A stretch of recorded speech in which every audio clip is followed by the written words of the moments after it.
سڵاو و ڕێزی تایبەت بۆ هەموو خەڵکی بە شەرەفی بەرز و بەڕزی کوردستان لە هەر چوار پارچەی کوردستان ڕۆژە نوێژی هەموو لایەکتان قبول بێ. ئەمن و خۆشکی بەڕێزیم بانو کاکە سەفقان کاکە دکتۆر ئادەم و هەموو گروپی موزیک و هەموو ئەو بەڕێزانە لە بەرنامەی پاشی میوانی ماڵەکانی هێوەیم کە بەرنمەیەکی زۆر ڕێکوپێک و زۆر جوان پێشکەش بە هێوەی عازیز بکەین. هەربژی کاک پەیام هەربژیت پەیامی بەڕێز کاک پەیامی بەڕێز بێژیت کورد و کوردستان. دووبارە سڵاتان لەبێت لە بەرنمەیەکی دیکەی پارشێف لەگەڵ چارین. ئەم شەویش بەرگەی زۆر تایبەتمان بۆ ئامادەکردوون و ئەم شەو بە هەمان شێوە 5 بەشدار بوومان هەیە کە ڤیدۆکانیان بۆ ئێمە ناردووە و پێکەوە گوێبیستی دەبین و بڕگەی تایبەتترمان هەیە. حەزەکەم هاوکارانم باسی بکەن. وەکەمیشە ئێمە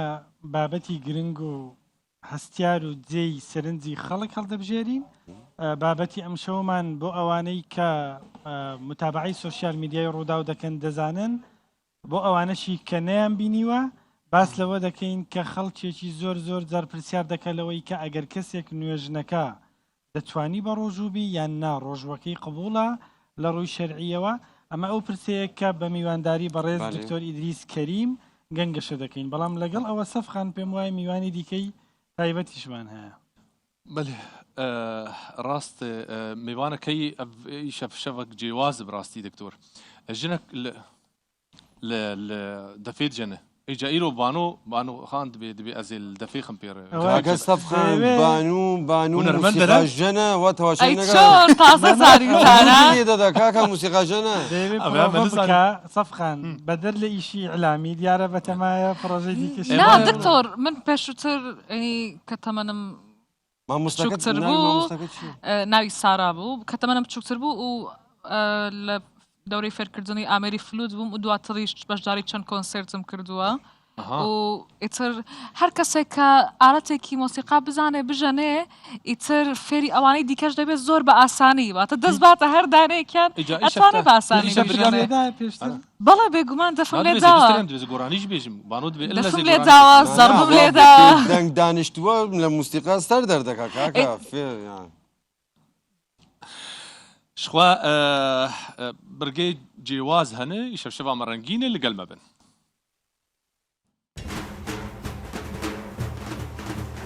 ئەگەر مناجات دیان مەداخی دەڵێن قەسیدەین خۆی ئۆلی ڕووداوی ڕەبشین لە بەرنامەی پاشیوی ڕوودا و هەرشەو یەک کەس هەڵدەبژێرین لە داویا ڕەمەزانێژی یەک کەسی خەلات ویدۆکانی خۆتان بە ژمارە تەلیفۆنی 2964 750 530 307 یانژی بە ئیمێلا pashiv@rudaw.net را ژمارەڕێ چاوەڕوانتانین لێهێویاوە.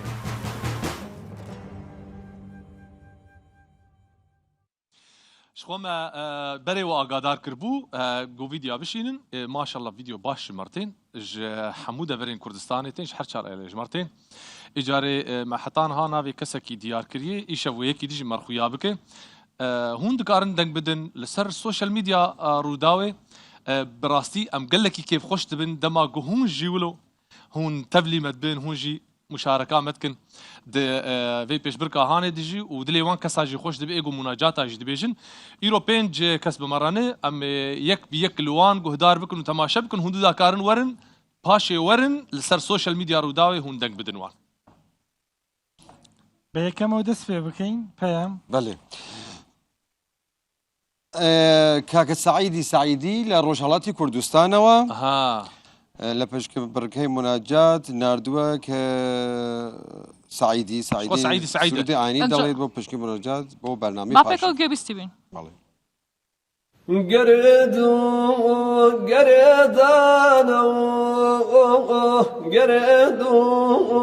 گەرێدانە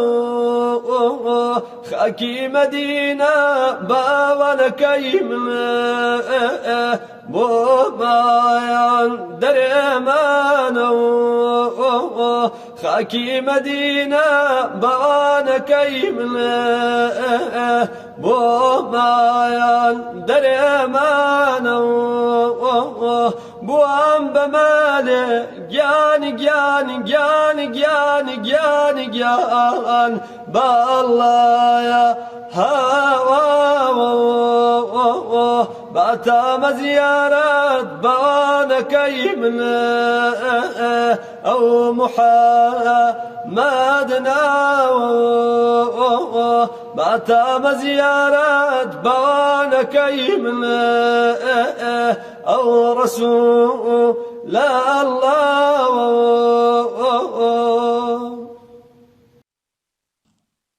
بە هەمان شێوە ئەیوب محەممەد ژدهۆکێ ڤیددیۆیەک شانتیە اینجا با پێکەوە تەماشای بکەین. ببی حد بو خدای عالمین او خدای دای مدینه مبین ام کرین امتا خیر البشر تابعی مقتدای انامور دين ماكر كامل ونعمة تمام يعني دام أحمد دار السلام هي بدار أمجد شاه كريم اهدنا يا رب صراطا مستقيم. بەردەوامین لە باسکردنی ئەو ڤیددیۆیانەی کە بۆمان دەنێرن وەکو سەفخان وتی لە بەشەر جیاوازەکانی کوردستان ڤیددیۆمان بۆ هاتووە ئەمەیان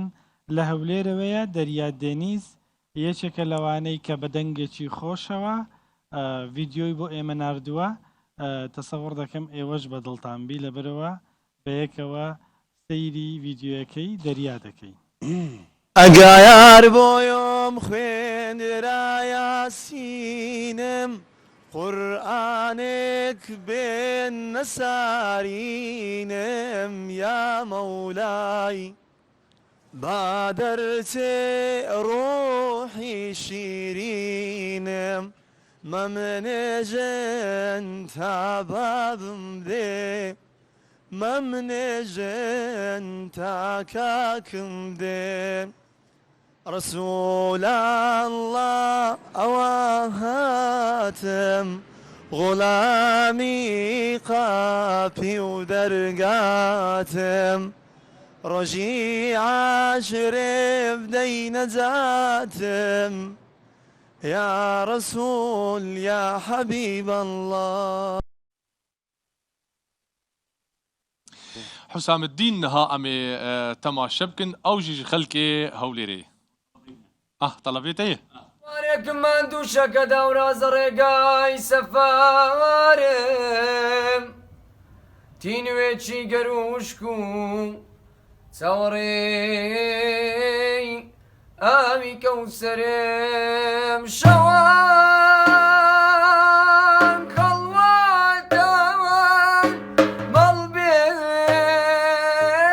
أغيارم عالم قجلاخو بس خبر دارا عالم قجلاخو الله بدارا يا رسول الله. لە پیرانشاری بەڕێزەوە کاک محەممەدی ڕەشیدی بۆمان ویددیۆی بەڕێ کردووە پێکەوە دەبینیم بەڕێزان زانم کاک محەممەد چی خوێندووە بۆمان.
ئەگەر مناجاتیان مەداخی دەڵێن قەسیدەین خۆی ئۆلی ڕووداوی ڕەبشین لە بەرنامەی پاشیوی ڕوودا و هەرشەو یەک کەس هەڵدەبژێرین لە داویا ڕەمەزانێژی یەک کەسی خەلات ویدۆکانی خۆتان بە ژمارە تەلیفۆنی 2964 750 530 307 یانژی بە ئیمێلا pashiv@trudaw.net را ژمارەڕێ چاوەڕوانتانین لێبیاوەن ئەو ڤیددیوانەی کە پێکەوە گەبیستی بوون و بینیمان ئێوە دەتوانن لە سوۆشەڵ میدیای ڕوودا و دەنگیان پێ بدەن چۆن ئێوە دەچنە کۆمنت یەکەم جار سێری ڤیددیۆکانەکەن کامە دەنگی بەلای ئێوەوە دڵخوازە و بەلاتانەوە خۆشە دەتوانن ناوەکەی لە ڕێگەی کۆمنتەوە بنووسن ئەو کەسەی کە زۆرترین ناوەکەی دووبارە کراوەتەوە یاخود خەڵک زۆر زۆر ڕای لەسەرەتی دەبێتە براوەی سبەی شەو ئێمەش سبەی شەو براوەکە ڕادەگەێرین بە هەمان شێوە ئەو کەسێک کە دەبێتە براوە دەچێتە فاینەڵی پرۆگرامەکە دەچێتە کۆتا شەوی پارشیف کە دەبێتە براوەی خەڵاتە گەورەکە زۆر باشە سەفقان و پەیامی عەزیزی بەڵێ دکتۆر ئەوڕۆ بۆ شوێ چوو بوون چیتان دیت بۆمان باسکە دکتۆر ئیرۆژ دەستێتە چوو ئەم لکەلێ چخۆ تووبان و هەردووژی ئەجا دکتۆر بەبێ ئێمەش پرسیارێکم پێشەوە کاکە لەگەڵ ڕۆژەکە چوونین کاکە سەفقان ڕۆژ چوون ڕۆژ بە ڕۆژ سەق نەبوو ئیسا ڕۆژی نەگەلکی زەحمەتە نەگەلکی سەختە بەڕاستی ئەم ساڵ ڕۆژ ئاسانترە ئەم دەبێن هێنکە بۆ ئەوانەی کە زۆر کار ناکەن ئاسانترە بەڵام بۆ ئێمە وەڵامە کار کرد بەس ئەزانی من بەیانیان مامۆستام دەرسم هەیە دەتووەرە چوار دەرس بڵێەوە بۆ قوتابیان دوایی من عسران پرۆگرامی لەگەڵ ئادەمم هەیە لە رادیۆی ڕوودا حجەتات کە خۆی قوتابیەکان سێرتەکەن مامۆستا ینی بۆ سەختە بەڵام شکر خوا یەکشت هەیە پەیامی عەزیزی ئەگەر هەر کەسێک بیەوێ کارێکی باش بکە ئیمانی بەخوا هەبێ بڕوای وابی کە خوا هاوکاری دەکا هەر چەند قورسیش بی خوا هاوکاری دەکا بەتایبەت لە ڕۆژ جنابەتمان بەڕاستی لە لای من ئەم ساڵ یەکەم ساڵەکە بە ڕۆژوە بم بەڕاستی لە لای من نازانم بۆ چێنی پێشووتر هەر هەوڵم ئەیا بیگرم نەم ئەتوانی نازانم شتەکە چۆن بوو بەڵام ئەم ساڵ بەرەکەتی باشی بەڵام بەڕاستی زۆر ئاسان والله نقدر نبر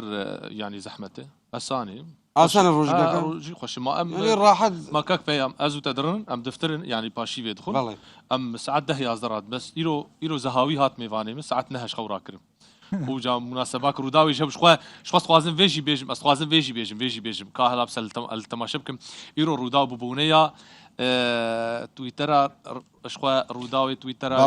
مليون كس مليون فالوورز أري والله ئەو ڕۆ بووە 1 میلیۆن فالوەر میوانێکی تایبەت بوو پێیان عەزیزی مەوارێک ژمەرگوت لێ هەر لە هۆتەشرەتنی ئەمە یاڕاستای شەی مەدینە بۆ ئەو خەڵک هەموو وتیان بە و حەزیان کرد و شتێ قاڵ ئەمەش بە هاوکاری و هەوڵ و هیمەتی هاوکارانی ڕووداوە لە ئەری وەڵڵا من سپاسی کاکە ئاکو دەکەم و بەڕێبەراتی گشتی هەموو ئەو عەزیزانەی کە ئەو مەراسم ئیرۆ هاتن قەلەی و گەریان لەگەڵنی هات بەرپرسێ نوژەنکردنا یان ژی نوکردنا کەلای هەولێر پڕ بەدەو دیتن مە بەهەفتوور یعنی مە نەتەنێ دیت مەژوەر تۆمارژی کرد ڤیدیۆ ئەمێ بەهەفتوور ببینن تەماشە بکەن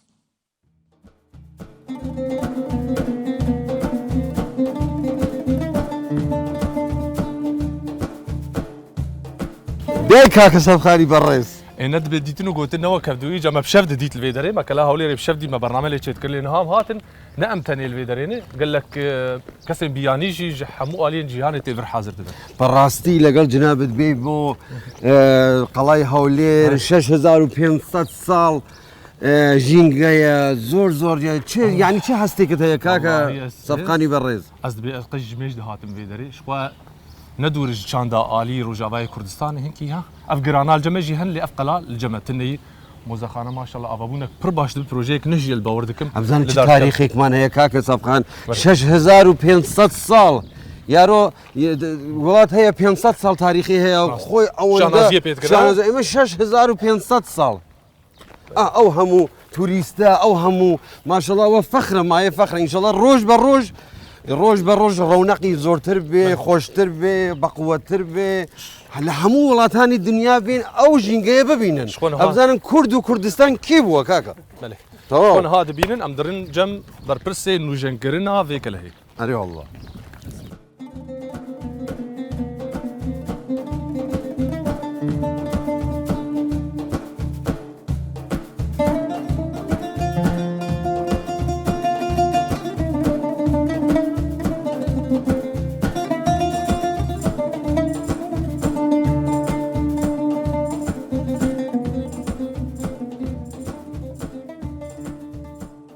کاکنیهادی بەڕێز کاکنیهادی بەڕێز کاکنیهادی خۆجە سەرۆکی کۆمیسیۆنی باڵای نوێژەنکردنی قەڵای هەولێر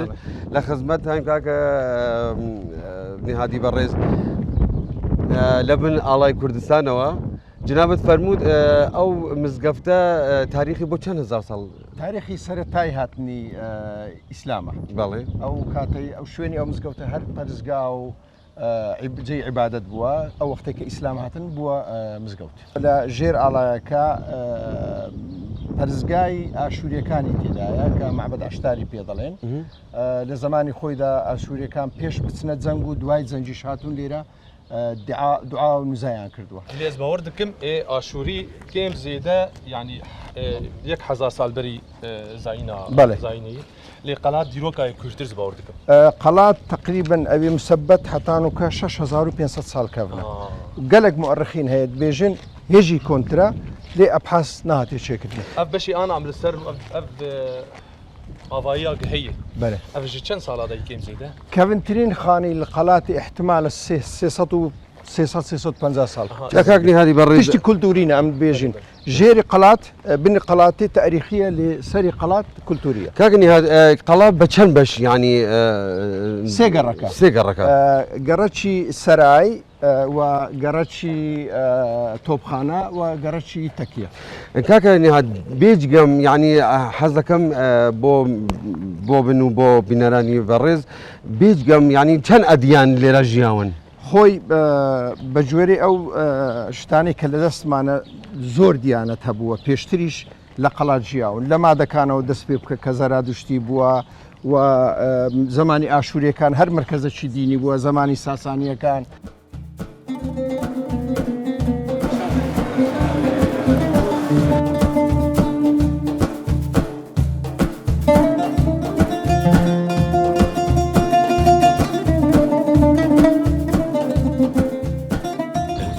دوکاوی دەستێمەدایە ماستەر پلان و دیزایانی ئەو جادە خلاص بووە ئیمکانش بۆ دوو هەیف سێ هەیڤێدین ئەم دەست بکەن خلاصکردنە وێ شارعێ بنیا تحتوی خلاص بووە ژێرخانی کارەبایە ئاوە مەجاریە ئینتەرنێتە و پەرێویش شێخباس تەکلیف کریە بڕاستی چ بەرنامەکە ئەوەیە ئێمە بە تەماینە دوای تەوابوونی ئەو جادەیە دووسێ کەفتریا و شوێنی بوتیک وتێلمان ڕستۆرانتمانەیە خۆشی ئێرە هەر دەبی بتە قەڵا بکتە سنتەرێکی کولتوری بۆ مۆزیک ژەنان بۆ ئارتەکان بۆ بەڵێ دەستی وە ساغ سەرسەرە سپاس بۆ جنابەت.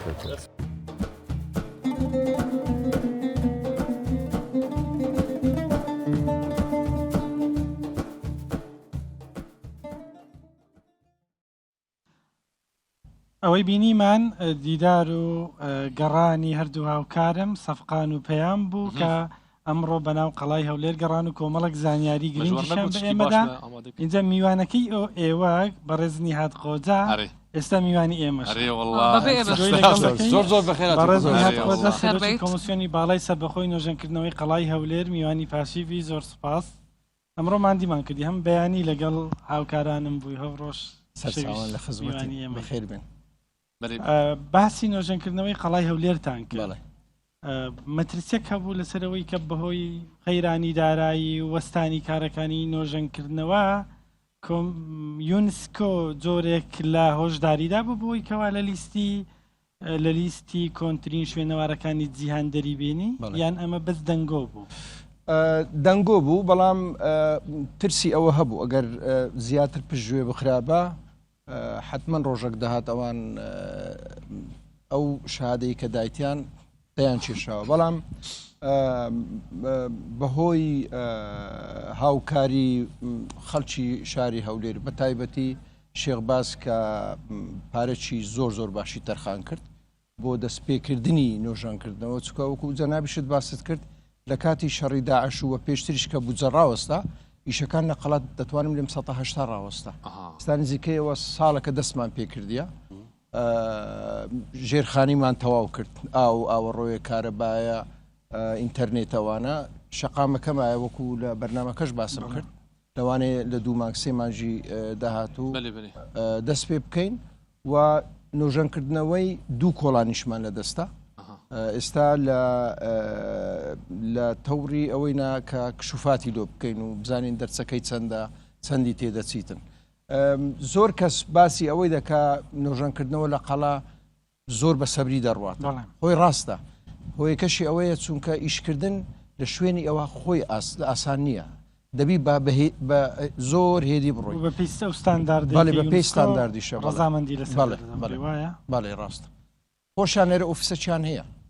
دایمەن کۆنتترۆلی ئەوەکان دەکەن یان هەر شتێک بەبێ ڕەزامەندیوان ناتوانین دەستکار کاک دکتۆر نوێژەنکردنەکە دروستەوە لەسەر شوێنی خۆی وەلی ئەم ڕۆژ لەگەڵ کاکە سەفان هاتم لە خزمەتی جنابەت و بە دیداری جنابەت شاد بووین زۆریش خۆشحاڵ بووین ئەمن شتێکم بینی زۆر بۆ من ینی جێگەی پرسیارە بۆ ئەوەندە داری کەمە دار خۆی ئەو دارانەی کە هەشە هەڵیگرین ئەو دارانەی کە وەختی خۆی لێرە چاندرایە ساڵانی هەشتایەکان وابزام زیاتر داری وایان چاندیە کە ڕێگەکەی زۆر دەستە ژێر خاک و لەوانەیە بینایەکە هەڵتەچێنی بۆیە دەبی ئەو دارانە لابسی هەڵبستیتن بەڵام لە زمانی کۆندا ینی من بخۆم منداڵی قەڵاتم لە ماڵی ئێمە مەسەرم بنەدارێکی هەنار هەبوو ئەوانە ڕەژی زۆر ناستە خوارێ مەبەستمە بزانم ئێوە لەگەڵ یونسکۆ چەند دەگەڕێنەوە دوا بۆ نۆژەنکردنەوەی قەڵا 100 ساڵ 200 ساڵ 1000 ساڵ چەند کاک دکتۆر سەرەتا پێش ئەوەی دەست بە نۆژەنکردنەوە بکەین هەوڵماندا دۆکومنت کۆکەینەوە لەسەر قەڵا مەسەلەن لە مۆزەخانەکانی ئیستەمبول و لەندەن و پاریس و مصر و ئەو جێیانە هەتای عێراقیش نزیکەی 10,000 دۆکومنتمان کۆ کردەوە و هەتا دەستمان برد بۆ ئەو فلیمانەی کە کاتی خۆی لەشکری بەریتانی گرتیتی ئەوانیشمان هینە سوودمان لەو شتانە وەرگرت جگەلەوەی ئەو خەڵکانەی کە هێشتا لە تەمەنن ماون هەموو دۆکومنت کرا چوینە ماڵیان ئەوەی تااقەتی هەبوو دەهاتە قەڵاتێ ئینتەرویان نەگە دەکرد مەسەرەن زانیاریان لێ وەردەگرت چۆن بۆ چۆر ئەوانە هەموو دۆکومنت کرا بە جوێرە ئەو دۆکومنتەی ئەمە دەستمان بە نۆژەنکردنەوە کردیە و تاکو ئێستا هیچ خانیەک بەبێ ڕەزامەندی و بەبێ ڕەچاوکردنی ئەو دۆکومنتانە نۆژەن نەکرایەوە هەمووی وەکو خۆی کاک دیهات تۆ خۆت ئێستا چەوتە منداڵی قەڵاوی بەڵێ مناڵی چۆن بوو لە ناو قەڵایە خێزانەکان لە نێو قەڵادا چۆن بوون کێ بوون زیاتر ئەوانەی کە ناوبانگیان هەبوو لێرە چەند ماڵی تێدا بوو ئێستا پەیوەندیان هەیە تو ئەوانەی پێشووتر کە لێرە برادرت بوون ئەیان بینیتەوە ئەو کاتەی بێگومان کە من باز دەکەم نزیکەی 600 خانوو هەبوو لە قەڵا ئەو خانەوادانەی کە لێرە دەژیان ساڵی چەند بوو من خۆم ساڵی 1950 لە دایک بوومە یعنی لە بیرمە ساڵی 1967 ئێرەمان بەجێشت چوینە خوارێ ئەوەی ئەو هەولێرەی دەوروبەری قەڵا کە دەبینی دوای ساڵانی 20 دروست بووە پێشتر هەموو کەس لە قەڵات دەژیە کە خەڵک منداڵی گەورە بوو پێویستی بە شوێنی گەورەتر بوو هات نەخوارێ خانوویان دروست مناڵیتان چۆن بوو لێرە مناڵی ئەو زمانەی زۆر خۆش بوو لەبەر چونکە زۆربەی زۆری مناڵەکان کە یاریان دەکرد لە کۆڵانەکان یاریان دەکرد لەو شوێنێک کە ئێستا ئالای لەوێ یاریمان دەکرد لەیلوجی لێبوو مەسەلان ینی زۆر پەلیکانێمان دەکرد کەلانەیەمان دەکرد ئەو شتانە پێکەوە دەچوینە مەسەلە مەکتەبێ داهاتی نەخوارێ مەکتەبمان لە لای لە پشت حافەزەی بوو مەکتەبی مەریوان و مزەفەری لێبوو جیرانەکان وەکو یەک خانەوادە بوون فەرق و جودایی نەبوو قەت لە سەربان کە دەنووستی دیوار بە دیوار بوو خەڵک یەکدری دەدیت کە سەربان هاوینان لەوێ دەخەوتین ینی بەڕاستی ژیانێک بوو ژیانێکی زۆر سادە بوو ئێستاش ئەو یادگاریە بێزگە لە یادگاریە کە ئێستاش ئەو خەڵکانەی کە لێرە ژیانی یەکدری دەناسن زۆر زار کە دەچمە ناو بازار هەموو خەڵکی قەڵاتن لەو یەکتری دەناسین ملبن مامۆستا شخوا ئەنها عینی يعني بيجن قر أمجرد بيجن لروجاواي كردستان أمجرد بين قرين شونواري أثري يعني اللي بعسي أجنبي أوروبي تين لكولين دكن چه شارستاني لي چه بون يك لسر يكي لغور تايرو بحث كرج مرجي سومري أكادي بابلي وحياني جياي في قناغة هاني قناغة كله لسر چه بوي بروجه هند چارچوفيا نوجن كرنيده بروجه هنا قوش بنيد بكل مثلا لكولين بكن بله بروجه هبو پیش شەڕی داعش تیمی شوێنەواری بەریتانی و فەرەنسیەکان لێرە بوون لە سەرەتای شەڕی داعش ئیدیکشانەوە گەڕانەوە نەهاتنەوە هەوڵ دەدەین ئەو ساڵە یان ساڵی ئایندە دیسان بانجیان بکەین بێندۆ ئەوەی پشکنین بکەن لە قەڵات چونکە لە کاتی خۆیدا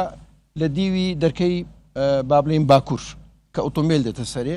لەوێ چەند خانیان نۆژەن دەکردەوە لە ناکاو شتی کۆن بە دیارکەت کە خاوێنیان کردەوە زیاتر شوێنەواری خۆمان بن دوای ئەوانی شاتم بەڕاستی شوێنی با بڵێن جەبەخانەی عوسمانلی بە دیارکەت کە کاتی خۆی زیاتر هێرشەکان کە دەکرا لۆ سەر قەڵا هەر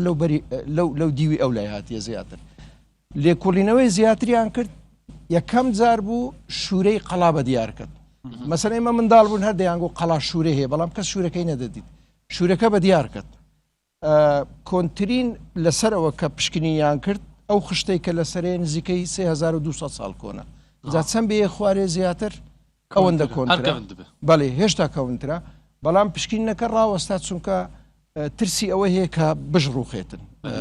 بڵندە لە بە هەندێ بۆیە پشکنین دەبی لە دووسێ جێی تایبەت بکرێتن و پشکنینش ناکرێ بە ستونی بکرێتن چونکە قەڵا نزیکەی 11 هەتا 13 طبقە لەسەر یەک ڕوخایە دروستیان کردیە ڕفۆکە بۆیە ئەگەر نۆژەن ئەوە بکەن پشکنین بکەن دەبی ئەوها بۆی بێنە خوارێ هەتا نەڕوخێتە باشە کاری نۆژەنکردنەوەی قەڵا ئەرکێکی ئەوەندە ئاسان نیە ئەو قەڵای هەولێر تەنها مولکی کوردستان و عێراق نییە بەڵکو مولکی هەموو مرۆڤایەتە لەبەرەوە 6,000 ساڵ و 500 ئەوەی کە تا ئێستا تەثبیتە بە ئەدیلە جێگیر کرا و دەختی لەسەر کراوەتەوە لە ئاستی نێودەوڵەتی کۆمەڵگەی نێودەوڵەتی لایەنێک هەیە بۆی کەەوە هاوکاری ئەوە بکە لە نۆژنکردنەوەی قەڵا بڵێ بێگومان کە یونسکۆ سەرپەرشتیاری ئەوەی دەکا خۆی لە خۆیدا دەلیلێکە جگەلەوە یەکێتی ئەوروپا مەسەرەن پێش شەڕی کاتی شەڕی داعش بوو 6 ملیۆن یۆرۆیان تەرخان کرد نەک بەتەنێ تەنها لۆ قەڵا لۆ شوێنی تریش بەڵام زۆربەی پارەکە لۆ قەڵا بوو ئێستا ئەمە سوود لەو پارێژ وەردەگرین بەڵام ئیشکالێکمان هەیە لەو پارەیە کاتی خۆی ئەو پارەیە کە دەرچووە زەمەنی تهدید کرا لەوەندە ساڵە دەبی تەواوبی کە شەڕی داعش و پەتای کۆرۆنای هاتە پێش ئیشەکان ڕاوەستە ئێستا دەبی هەتا مانجی 11 ئەگەر تازەی نەکەنەوە یان مەوداکەی درێژ نەکەنەوە دەبی پارەکە بگەڕێتەوە بەڵام خەریچین کە مەوداکەی درێژکەی زیاتر کاکنی هەری بەڕێز ئەمن پرسیارێکم بۆ هاتووە قەڵای هەولێر فەرمووتان کە 6500 ساڵ مێژووی هەیە بۆ ینی ئەوەندە ڕێکلامی کەمی بۆ کراوە کە سەر تەواوی جیهان قەڵای هەولێر ناناسن ینی بۆ ئەوەی کە توریستە ئەوەی کە لە ئەمریکایە ئەوەی کە لە ئوروپایە ئەوەی کە لە ئەفریقایە بۆ ینی بۆ ئەوەی کە بڵێن کە ئەوە یەکێک لە ئەوەڵین ژینگەکان بووە لە سەراسەری جیهان بڕین سەردانێکی ئەوە بکەین بۆ نە ڕێکلامی کەمی بۆ کراوە خۆی لە کاتی خۆیدا پێش 2003 حکوومەتانی پێشوو هەوڵیان دابوو و بەردەوامیش بوون لەوەی کەوا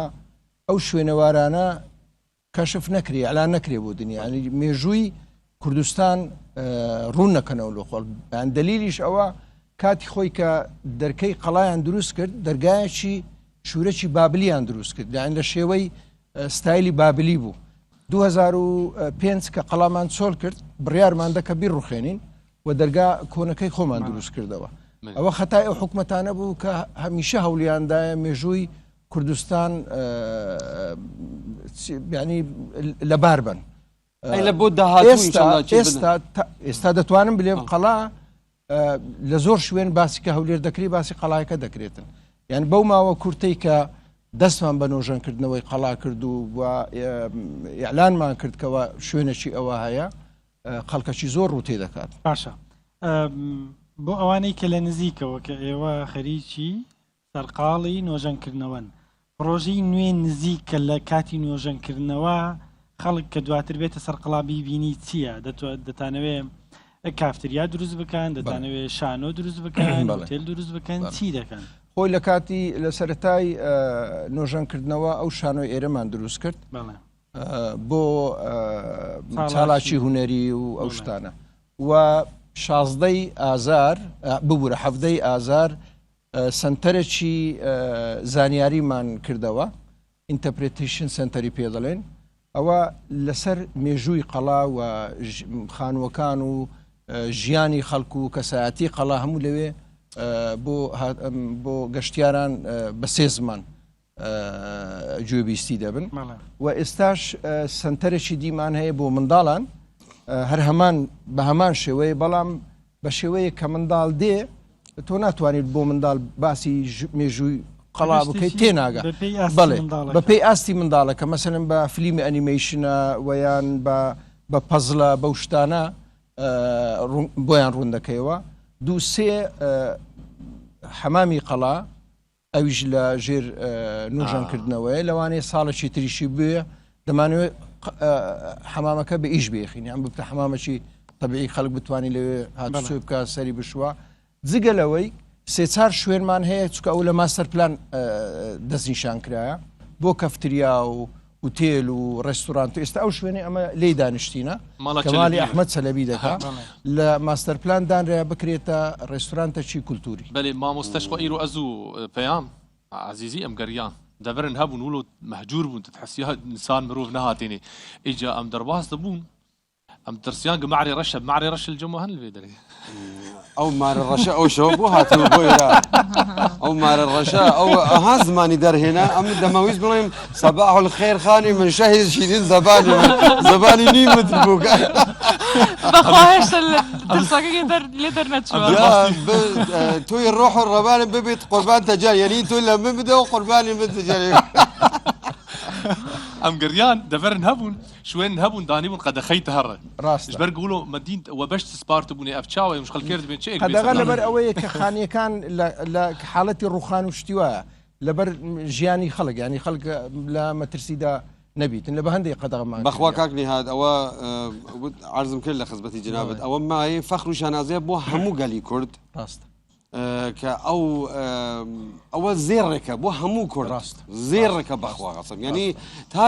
دنیا ئەوە بۆ کورد و کوردستان زێڕە من لێرە دەتانم بڵێم بەداخەوە تاکو ئێستا هێشتا قیمەتی قەڵامان نەزانێ تاکو ئێستا ئەو مزگەفتە ئەمن ئەمڕۆژ چوون بۆ ئەو مزگەفتە 1401 ساڵ تاریخی هەیە وەکو بینایەکە نا وەکو شوێنی مزگەوتە گۆڕانی زۆر بەسەرداهاتیە بەو پێوی دەبێت کۆنتترین مزگەوت بی لە کوردستان دەبی وابیتن چکە منارەکە بەخۆی نزیکەی 900 ساڵ کۆنە چونکە ئێمە کە هەندێک جار پرسیار دەکەین بۆ پرۆگرامەوەوانە باسی مزگەوتەکەی ئاکرێ دەکەن باسی مزگەوتی خورماڵیش دەکەن کە لە سەردەمی خەلیفەی دووەمی مسلمانان عومەری کوڕی خەتاب ئیجارەی دکتۆر زانێ ئێک لێ دەرێبوو خوا دکتۆرەك لێ دەرێبوو کتێبك پرتوکك پێشمەکرد ئایاقوت الحەموی تێدە دیار دکە گۆ چلۆ دەبێژێ گۆ کورد لەوێ دەرێبوون و ئێگۆ بەخچە و دار و زەوی دچان ئەوژی کورد بوون خۆدیە وێ کە هەیە نە هەر کورد پێم وایە یاقوتی حەمەوی کە هاتۆتە ئێرە دەڵێ وەکان ئەکثەر و ئەهلیها ئەکراد دەڵێ زۆربەی دانیشتوانی قەڵا کورد بوون بەڵام لەگەڵ ئەوەشدا پێکاتەی دیکەش هەبوو ئێستا تورکمان هەبووە ئاشووری هەبووە مەسەر نەک بەس یان پێش کورد دەزانی کورد لەوانەیە بەخۆی ئێستا 2000 ساڵەکە هاتە خواری بەڵام پێش ئێمە کولتوری تر هەبووە لێرە ساسانیەکان لێرە بوونە بابلیەکان لێرە بوونە ئاشووری و کلدانی لێرە بووە میدیەکان لێرە بوونە بۆیە ئەمە قەڵا وەکو ئەوەی تەماشا ناکەم ئەوە موچی کوردە نەخێر قەڵا مولکی هەم مرۆڤایەتیە ئەوەندە بەڵێ پشڕاستی قسەکان دەکەمەوە چونکە قەڵا ئەوەندە کولتوری لە ناو ژیایە ئێمە بۆ لە هەولێرێ دەێن مەسەرەن شانازی بەو کولتوری دەکەین کە لە هەولێرێت چونکە ڕەنگا و ڕەنگە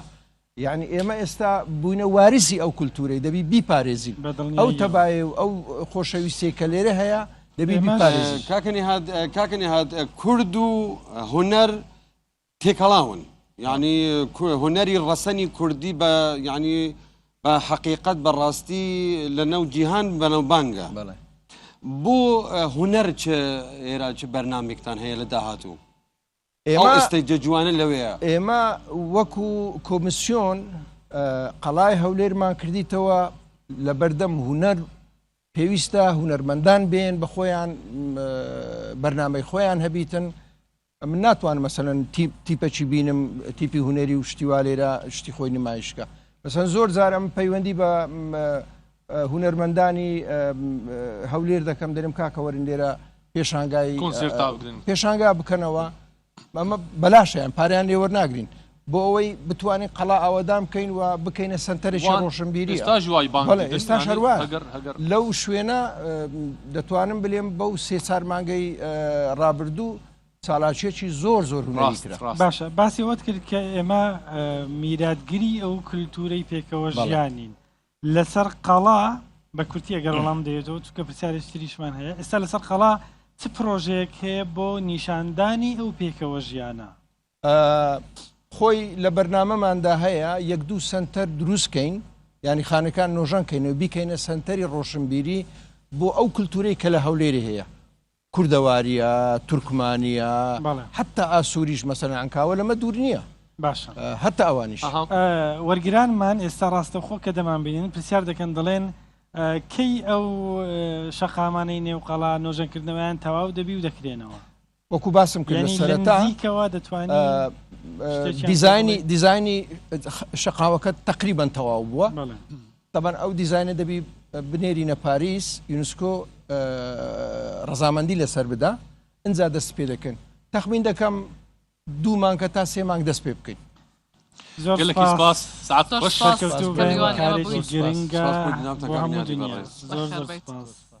جا پەیامی عەزیزی ئەم شەو چیمان پێشکەشەکەی چه سەرودێکت هەیە صباح الخير خانم صباح الخير بابن پێشەوەی کە ئەو ئاهەنگە بخوێنم باشتیکە لە کاکە سەفقان بۆ باسکەم ئەمن ڕۆژی ئەوڵ لە ئێران هاتم بۆ هتلی وتیان کاکەوە کاکە سەفقان هونەرمەندێکی تایبەتی ڕۆژاوای کوردستانە زۆر احترام هەیە وتم کاکە با ببینم کاکە سەفقان ئیسا نەمدی بوو کاکە سەفقان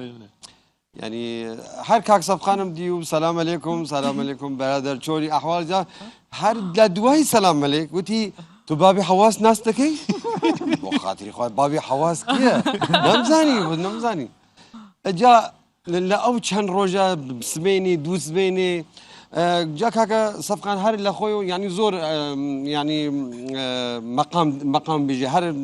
برقه در مقام ضلي حيراني ضلي صباح الخير خاني من شيء زباني من ويروح رواني من وتم بس اود زانم كاكا او شعرني ملا جزيره او يعني نيكا بابي حواس ناس نكي كنتم كره بو خاطري بابي حواس حكي لا انترنتهم لي ادا سيرش بابي حواس كي جاء من بشر مزاني ودك والله بابي حواس قلاي بابي حواس لدواي نوه الروج بابي حواس يعني نشان دادي ما الحمد لله يسال الناس تكفى صباح الخير يمرون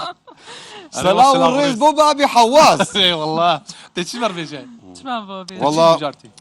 ئاهەنگی شتێکی خۆش بۆ مامۆستەژی سەر چاوەکانم ئاهەنگی خۆ ئەوە تایبەتە یعنی هەموو کورد و کوردستان وە بە تایبەت هەموو مسلمانانی جیهان ئەمن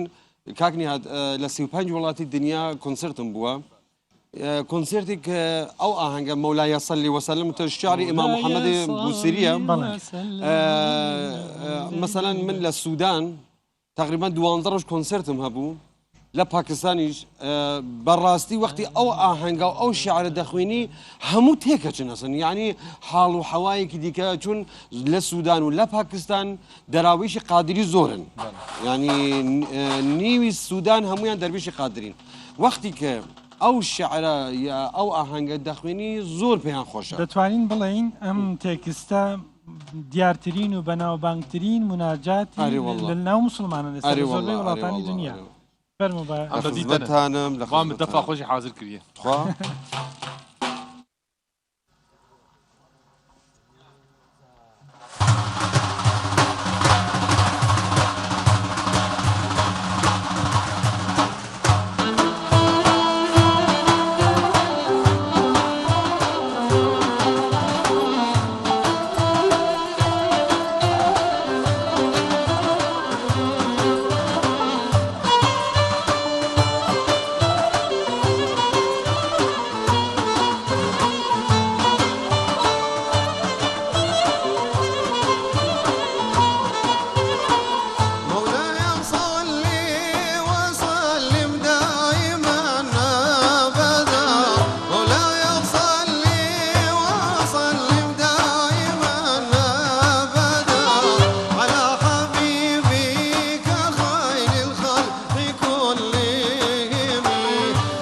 حبيبي كخير الخلق كلهم مولاي صلي وسلم دائما أبدا مولاي صلي وسلم دائما أبدا على حبيبك خير الخلق كلهم على حبيبك خير الخلق كلهم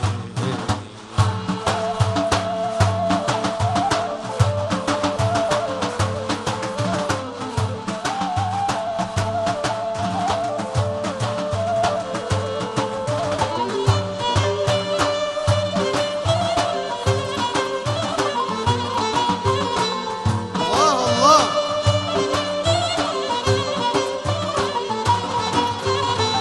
محمد الباسط المعروف جميعه محمد الباسط المعروف جميعه محمد صاحب الإحسان والكرم محمد صاحب الإحسان والكرم مولاي صلي وسلم دائما أبدا مولاي صلي وسلم دائما أبدا على حبيبك خير الخلق كلهم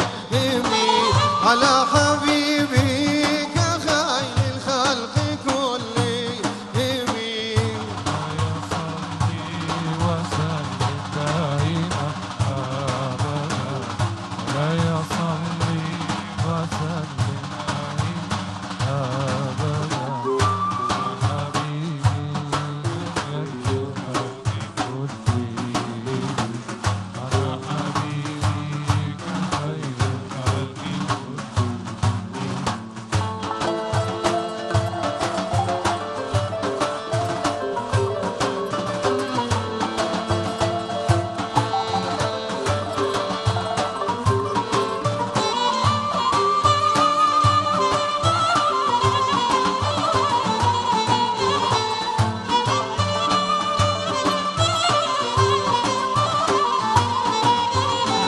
محمد ذكره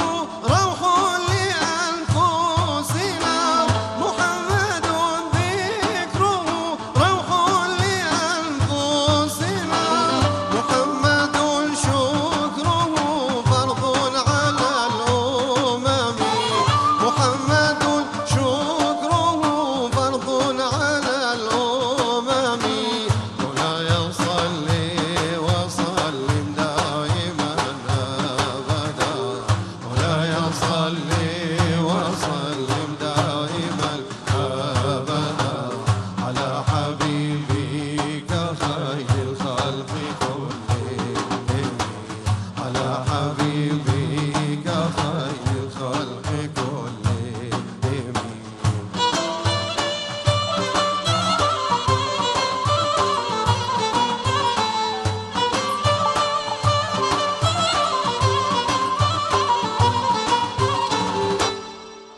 اي ساعات خوش دنست وستي تصامل دنگ دنیای به والله تقول خوش كر ام جار دلوفا قريان زجوار هلبستا كي بيجم دبي سنجل مفرا لامجل بو اوجل سنجل مفرا براستي مفرا الو دفن امي بكن استران بخوف انا مكاك سبقان سنجل بقى بخير سنجل نامين ناولز اوس نقشه لحم كسي هر كس او میوانێکی زۆر تایبەتمان هەیە بانەوە اري والله ما مستمع بها يمكن استران بيبي سنجل مفرا بو امجل اوجل تكسير لك بو كاكا زافر ها تكسير لك اياه تكتب بابي حواس بابي حواس دكتور زور زور بخير هنگو بخير بين ما عندي جوان تان كرديا بدلتا زور جوانا من ضالين ببرديتو امن حتى صالي 65 لقلاتي هاتوسم دكرد مال من حتى صالي 58 له قلاتي بو دەباسە چی منداڵیمان لەبەوە بکە دکتۆر والله امن لو كولاني او عند توبانيم كرديا او عند كالانيم كرديا ئەدی گەنجاتی و گەنجاتی نا گەنجاتی مامۆستا بێشتر ئەتبرد و یا ئەدۆڕان بەڵێ یعنی زۆرتر ئەتان برد و یا ئەدۆڕان لە فوتباڵەکە فوتبۆل وەڵڵاهی دەمان دۆڕان دەشمان بردەوەش خواجا مشترشکاندەوە مشترشکاندەوە هیماڵان بەڕاست هیماڵی کێ وەڵڵاهی ئەو ماڵە نوێژەکە دەیانگوت داتنە مالی باپیرم دەیانگوت جامەیان شکاند دەیگوت ئەوە چ بکەین جاحلن ئەوانە جاحل منداڵ بووین سنگلی ناو قەلعە چاوا بوون دکتۆر سنگلیان و قەڵا هێشان سنگل نەبوو بووم یعنی منداڵ بووم جاحل نەبووم ئەتو زۆر باسی سنگل دەکەی من دەمەوێت بزانم لە تەمەنی چەند هاوسەرگیریت کرد من داقی سنگلم لە دڵە لۆیە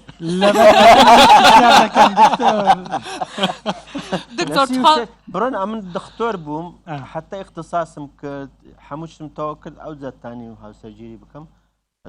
عمرم 36 ساڵ بوو بەس ئێستا ئەمن دەڵێم هەر کەسێک لە 18 ساڵەوە حەقی هەیە بتوانیتن ببیتە خاوەن ماڵ و منداڵ بەس باشترین شتەوە پاشەوەی زانکۆی خەڵاز دەکاتن پاشەوە دەبیتە خاوەنی ئیشێک ئەو وەختی دەتوانین هاوسەرگیری بکاتن نەخشەی لە هەمووتان ئەوی نەیبوو ئەوی بووشوە یەک بەسە یەک دانە بەسە ئەوش سنگلە جەزیریت بێچێت بێت دڵیەکە دێ عەشق یەک بێت عاشقان یەک یاری بەس ئەرێ وەڵڵا گەلە کەشێک یەک بەسە بۆ ئەوەندە تێکست و شتەکان لەسەر سینگل دەنووسی وای لە هاتی لە تۆڕە کۆمەڵایەتیەکان هەر شتێک هەبی دەڵێن دکتۆر نەوزاد بڕوا بکەن ئەمن هەموو ئەوی هەیتم سێ چار شعرم هەیە لەسەر سینگلان ئەوانی دیکەش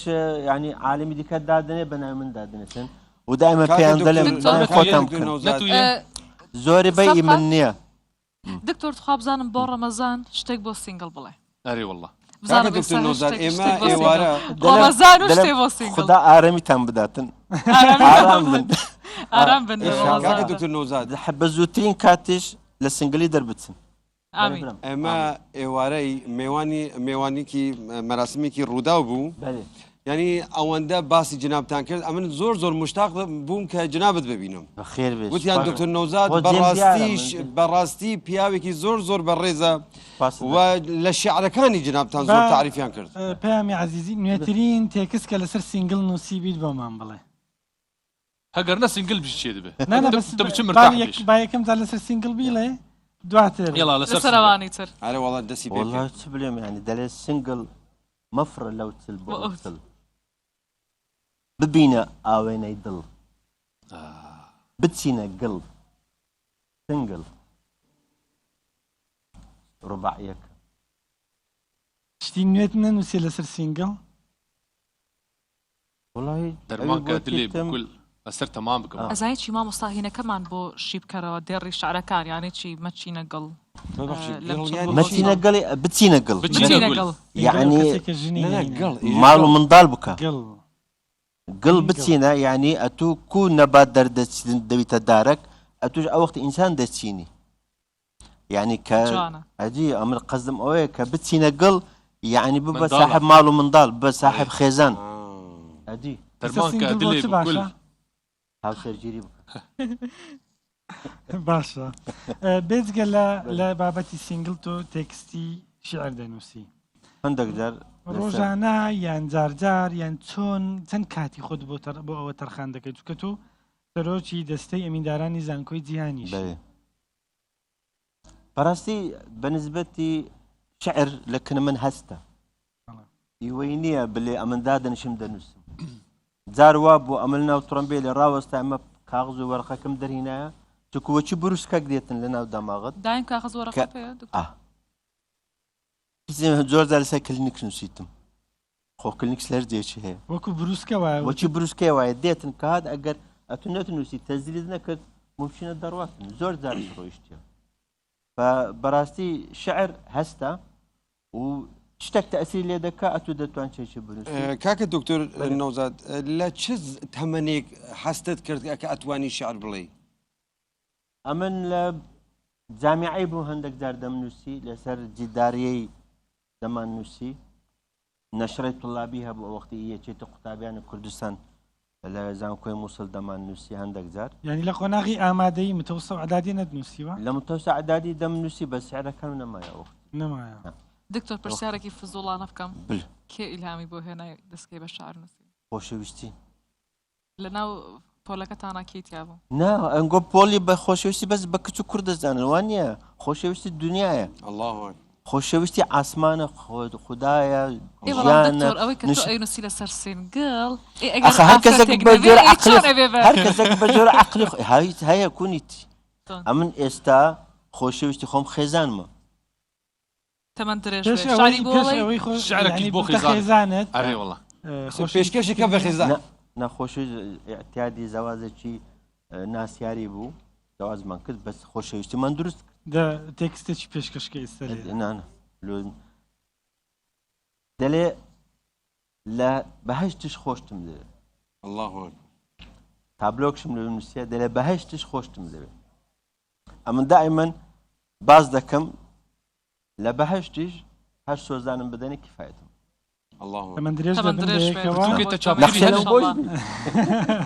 نەخشێنەوە بە خۆشەویستی وا دروستکەن چونکە خۆشەویستی دروست دەبی خۆشەویستی نادرێ کاکە دکتۆر ببەخشن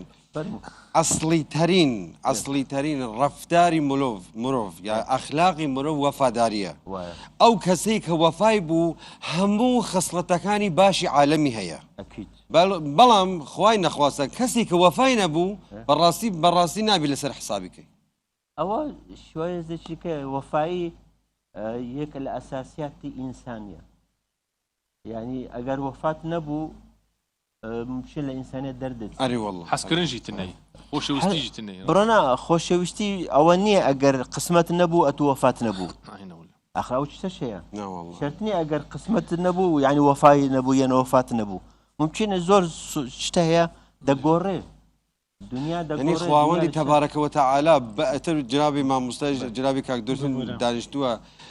باشترین بڵندترین سفەتی کە خوا بە حەزەتی ئیبراهیم عەلەیهی سەلام ئیژێ و ئیبراهیمە ئیزا وەفا یعنی ئیژێ ئیبراهیم وەفادارەوە ئێمە وەفاداری زۆر مهمە ئەم چار تەبوون یەک حیا سەعات سسیە بشەویش تەبەرنادن تێلگەل دانیشتیمە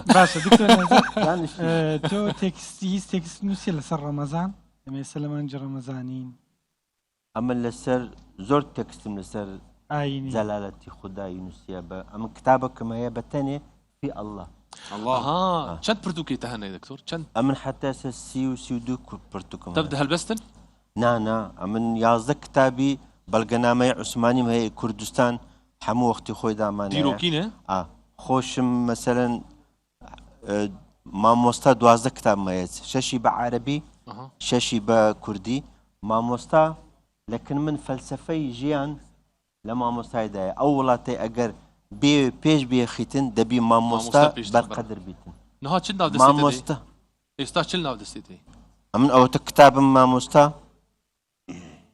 ئەو کتابە فەلسەفەی مامۆستا دەبی بخێندرێتن مامۆستا مرۆڤ دروست دەکاتن مرۆڤش وڵات دروست دەکاتن وڵاتش ئینسانیت دروست دەکاتن چونکو ئینسانی بێ وڵات زۆر زەحمەتە بیتە مرۆڤێکی ئینسانشتەوە باش ڕۆژانە چەند کاژێرت هەیە بۆ نووسین تایبەت بە نووسین خوێن ئەمن بەتەنێ تایبەتنی هەر وەختێک بێتن مەسەن هەر وەختێک زۆر دەرێ ئەمن لە وەختی ئیشی تەوقیعمەکان بەجێ دەلم شتێکی دەنووسم زۆر دەرهەیە سوبێنێ مەسەرەن هەڵدەستم پاش نوێژی مەسەرەن دنیشم دەنووسم هەندێک ژێ چونە هەفتەک دەبی دە ڕۆژ دەبی چ نانووس لەسەر ڕەمەزان هیچ تێکست نووسیوە تایبەت لەسەر ڕەمەزان ئەوستا نوێترین تێکستت کە نووسیبی دەتوانی بۆ من بخوێنیەوە یعنی لەو نزیکانەکەی ئاخر تێکستت نووسی ئاخر تێکستم نووسیە بەس نەمینە لەگەڵ ئەوانەی کە هیناتە یان لەبەر تە شتێکمان پێشکەش ئەم کتێبە مامۆستا هەمووی دەوە کردووە چ بکەم نیشتاندۆ بگا هەندێک شتەیە مهمترە لە بڕۆنن ئەوە لەسەر کتابی مامۆستا ئەڵێ فەلسەفەی ئوستادیە فەلسەفەی خوێندن فەلسەفەی مامۆستا ئەڵێ تەلەڤیزیۆنی ماڵەوەم فرۆشت دوو مانگی تر پێی بژیم لە ساڵانی براکوژی فێرکردنی قوتابیانم بەجێ نەهێشت وەک موم سوتام وەک تیشک مام بەجێم نەهێشت ئینجار بوومە هەم مام هەم وەستا مامۆستا یعنی مامە و وەستایە دەست خۆش ئەگەر یەکێک نەبیتە مام و وەستا ناتانی مامۆستاتی بکاتن لە جێکی کە ئەم دەڵێن مامۆستا حتا دەمری قوتابیە مامۆستایەتی شتێکی پیرۆزە یعنی ئەرکەکی زۆر زۆر زەحمەتی لەسەرە و هەمومان دەبی مامۆستایەتی بکەین و ئەو مامۆستانش کە دەرس دەلێنە تەڵەبان دەبی کو دەلێم پیرۆز بن باشە دکتۆریان پێویست بدێ بلوێن بکەین بێز ئێوە خانەوادەیەکی ناسراون لە هەولێر لە کۆمەڵێک کرد کار دەکەن پێت وایە چ کردێک هەیە کە دەبێ ئاوڕی لێ بدەنەوە ئێوە ڕۆڵتان هەبی پرۆژەی بۆ بکەن بۆ هەولێر چکە ئێوە خەڵکەکی دیاری هەولێرن سپاسان دەکەین ئەمن هەروەکی پێتم گوت یعنی دوو چتی پیرۆزەیە بە نسبەتی ئینسان یەک فێرکردن و خوێندن یەکەکی تەندروستی ئێستا فێرکردنەکەەوە زانکۆی جیهان و خەستەخانشمانە ئەوە خەستخانەی دروست دەکەن خەست بێزگە لەو دووە چیتر گرنگە ئیشیل تێدا بکەن بۆ هەولێر چی کەمە لە هەولێر پێ دوایە دکتۆر چی کەمە لە هەولێر لە هەولێر هەموو کەس بە باشترین شێواز ئیش دەکاتن هەولێر لەو لە ساڵی 2007ەوە حتا 2013 بەو هەفتەش ساڵی کە دروست بوو زۆر وڵاتێ بە 7 ساڵی ئەوەندە دروست نەبووە باشە پرۆژەی خێرخوازیتان هەیە کونیتمان ئەگەر ئەو چۆن کار دەکەن چی دەکەن پرۆژەی خێرخوازی ما پرۆژەی خێرخوازی حاجی یەحیا لە ساڵی 1992ەوە دامەزران ئەو وەختی ئەمە دامەزراند کە عالەم زۆر زۆر پێویستی بوو ئێستاش دام و دەستگای حاجی یەحیای تەڵەبان بەخێو دەکەین معاشیان دەدەینێ زۆر کەس هەیە کم دەرامەتە پارەیە معاشیان لە دەستی مانگانە ئەوی خوددا قسمەتی کە دێ دەکەین ئەمە حەز ناکەین ئیشی خێر بگۆترێت بەس ئەی بۆ ئاگایشتان لە سینگڵەکان نیە لەو خێرخوازیە ژنیان بۆ بێنە کونیە بەعکەس ئێستا لە بانقی ئێستا سلفەی زەواج هەیە ئەو کەسێ بێوێتن دەتوان سلفەی زەواج وەرگێ ئەمە شخصی فەردی خێرخوازی ئێستا علمەکە بە تەنێ فەردی نییە ئەتو بڵێ من یەکێک پێویستمە ئەوەندێ بدەمێ خەڵاز نە دەبێ ئەتو مؤسسات دابنێ ئەو مؤسساتانە ئیشی بکات ئەرە تشتێ بە هەسانی تێ قیمەت ژینیە ئەو قەلەنەی خۆ دەرخە زلام مازلام چی مازلام چ مازلام مەسەلەن بانق دەتوانیتن سلفەی وەردەگریتن لە زانکۆی ئەوی خێزانداری دەکاتن سلفەی دەدەینێت ئەوی لە گروپ خێزانداری دەکاتن ئەوی منداڵی دەبێ دەکەین مساعدی دەکەین باش ئەوە بە جۆرە پێویستی خۆ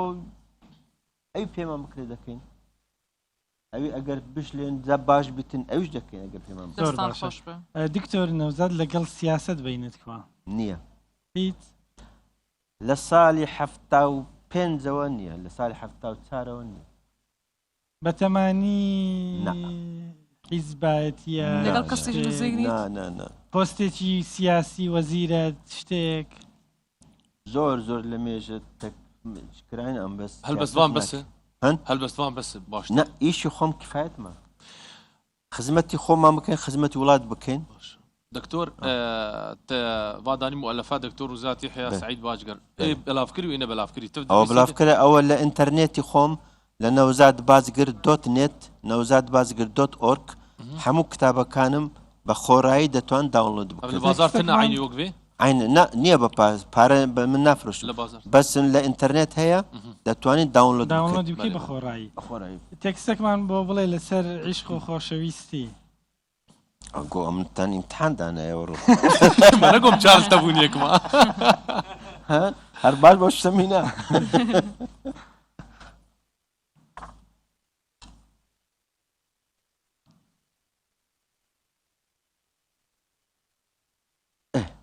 ئەوە لەسەر نێزیک ڕەمەزانە دەڵێ مامۆستا ئەڵێ نانمان هەویرمان ئاردی گەنمی قەراجە شێلراوە بە ئاوی بەفری قەندیل بە ئەنگوستی دایکی کوڕ بزر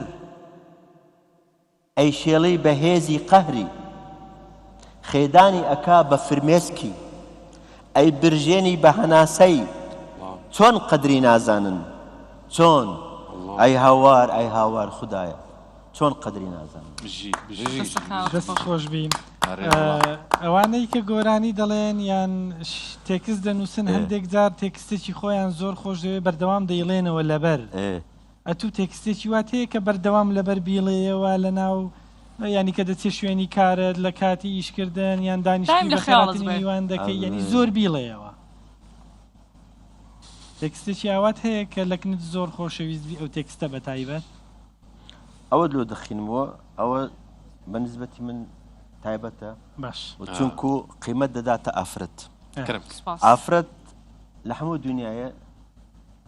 خوڵقێنەری ژیانی مرۆڤاتی دەڵێ مامۆستا ئەڵێ سەنگی ئافرەت لە پلاتین قورسترە لە هەوا سووکترە وەک فریشتەیە ئەفرێ و مەزنترە هیچت بۆ میدیاکارەکانیش نەنووسیوە شتێکیش بۆ هێمە بڵێ خۆشتانم ناوێت ئەی دکتۆر ئادەم بڕۆنن ڕاستی ئەو میدیایە کە ئێستا لە وڵاتی مە هەیە میدیایەکی لا مەسئولە زۆربەیان هەمووی نالێم دوو مشکلەمان هەیە لە وڵاتمان یەک مشکلە بێ ئیلتیزامی هەندێک میدیایەکان ئیستیغلالکردنی هەندێک ئاعضای هەندێک حیزبەکان ئەو دوو مشکلەمان نەبیتن وڵاتی ما هیچ مشکلەمان نییە ئێوەش تەلەڤیزیۆنتان هەیە و میدیاتان هەیە و تەلەڤیزیۆنمان هەیە تەلەڤیزیۆنمان لە خزمەتی مجتەمەعا هیچ داخلی سیاست نابین هیچ وەختێک ڕۆژێک گازاندەیەمان لە کەس نەکردیە ئەوی بتوانین فێر بکەین فێر دەکەین چونکو بەڕاستی فێرکردنەکە جێجیال زۆر باشە دکتۆر ئەمە فێتە سانم گوت وڵات دڵیشە شکاندی بەڵام قەیناکە پێش ئەوەی کە کۆتایی ئەمە گوتم هەموویان هەندێک چەند ئەنی منی تیاریم وەڵڵای نازانم خۆت کاری خۆت دەزانی بێگومان هەر کەسێک بە کاری خۆی لە دنیا و لە قیامەت هەڵ زندگی ئەوی باش بیتن هزار کەس قسەی پێ بێت چ مهم نییە ئەوی باشش نەبی کەس قسەی پێ نەوێتن عالەمە لەکاتن بەڵام ڕاستی هەندێک میدیا هەیە لە کوردستان و لە عێراق ئیشەکان ئالۆز کردی دکتۆر پێشەوەی کۆتایی بەرنامەکە بێنین یەک ئەم بڕگەی بەرنامەکە چی ئەڵەی بە سینگڵەکان دەڵێن بە زووترین کات خۆتان حازر بکەن هاوسەرگیری بکەن خۆتان حازرکەن بە زووتری کات ڕەمەزانیش خێر و بەرەکەتە خێر و بەرەکەتە هەتا ئیشی بە شارتی زوو نەڕۆن تەلاق بدەن تەلاق بگرن تۆ دوێنێشەوە ئێمە کەسێکمان هێنا بوو دکتۆرێک بوو زۆر ئاماری تەلاق لەسەرە قەیدینە 12,000 دوازدە چەند زەواج کرایە 12,000 ئاین 12 ینی صفر يعني زربي هاف اما با رجبين نبين رجبين نبين واجبك دكي ناجح بويلي دبيتن بلام او كسانك الزواج تازه دكنوا دبي صبريان هبي ان شاء الله دبي خوشويسي درسكن چکو دو کس لدو لای جوایز هاتیا دو آمانجی جوایز هەیە دو ئینسانی جوایز هەیە دو شخصیەتی جوایزی هەیە دەبی ئەوانە لە گەرێکگری تەبە بن تەبە نەبن ناتوان دەوام بن دەبێت دروست سپاستان ببورن ئەگەر ئەمن هەندێک ڕاستیەکانم گوت ئەو کەسێ باشە بە خۆی وەرنەگری زۆر زۆر سپاس مەمنونتانم زۆر زۆر سپاس خواحافظ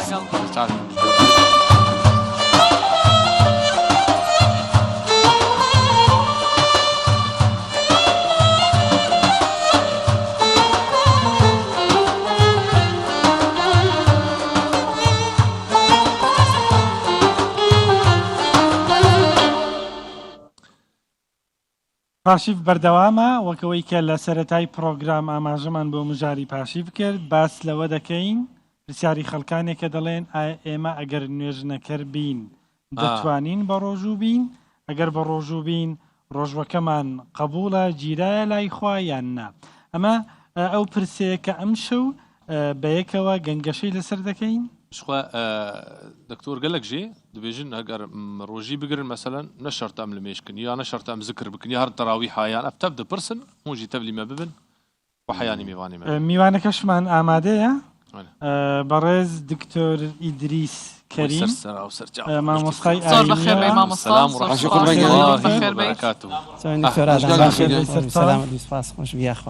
عفوا أنا نستغفر الله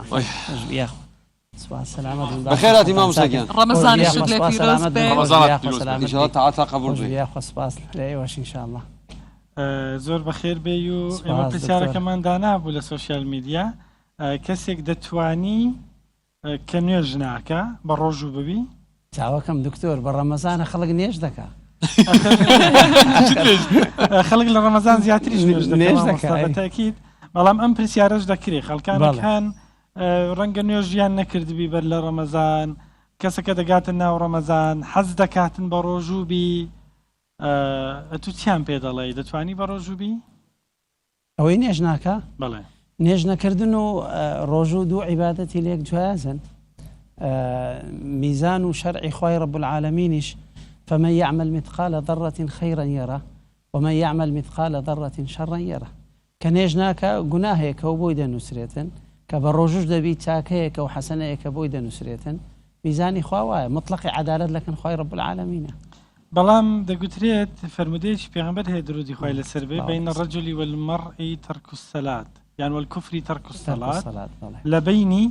مسلمان إسلام باوردار لەگەڵ بێباوەڕی نوێژە فمن تركها فقد كفر کەسێک نوێژ نەکە کافر دەبی ئەگەر بەو منطقە بی کابرای کافر ڕۆژی بگریان نەگریتە لە بابەتەکە دەگۆڕێ دکتۆر زانایان زۆر لەسەر ئەو مەوزوعە قسەیان کردی و خلافی زۆریش هەیە کوفرون دونە کوفریش هەیە کوفرێکە خارج عن الملة و کە لە مسلمانیەتی دەرەچێتن کوفرەکەی تر ئەوەیە کە لە ملت دەرناچێتن ئەسڵەن عولەما دەڵێن نێژ نەکردن گوناهێکە بە گوناه ئینسان کافر نابێت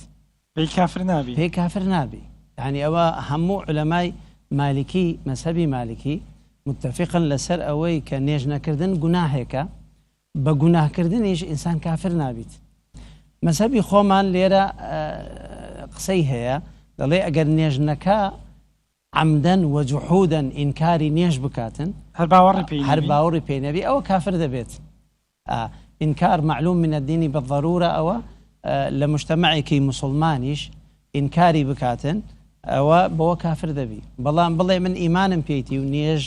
ڕاستە دروستە فەرزە خواحە حەقی خوایە لەسەر من بس من تنبلم پێم ناکرێت الإمام مستا حديث پیغمبر صلى الله عليه وسلم فترك الصلاة متعمدا فقد كفر ئێبڵێ ئەباسی ئەوە دەکەین بە عەمدی بیتن بڵێ ئەمن نایکەم و پێم قەناعەتم پێی نییە و نێژ ئەسلی نییە و هەر نایکەم هەگەر لە مێشک و ڕۆژی نەگرێ چێ دەبێ بەڵێ هەگەر لە مێژ دکێ نوێژ دکێ لێ ڕۆژی ناگرێ ڕەمەزانی ناگرێ ئەوەش لە خۆی گوناحێکە ڕۆژی ناگری گوناحبارە و گوناحێکە و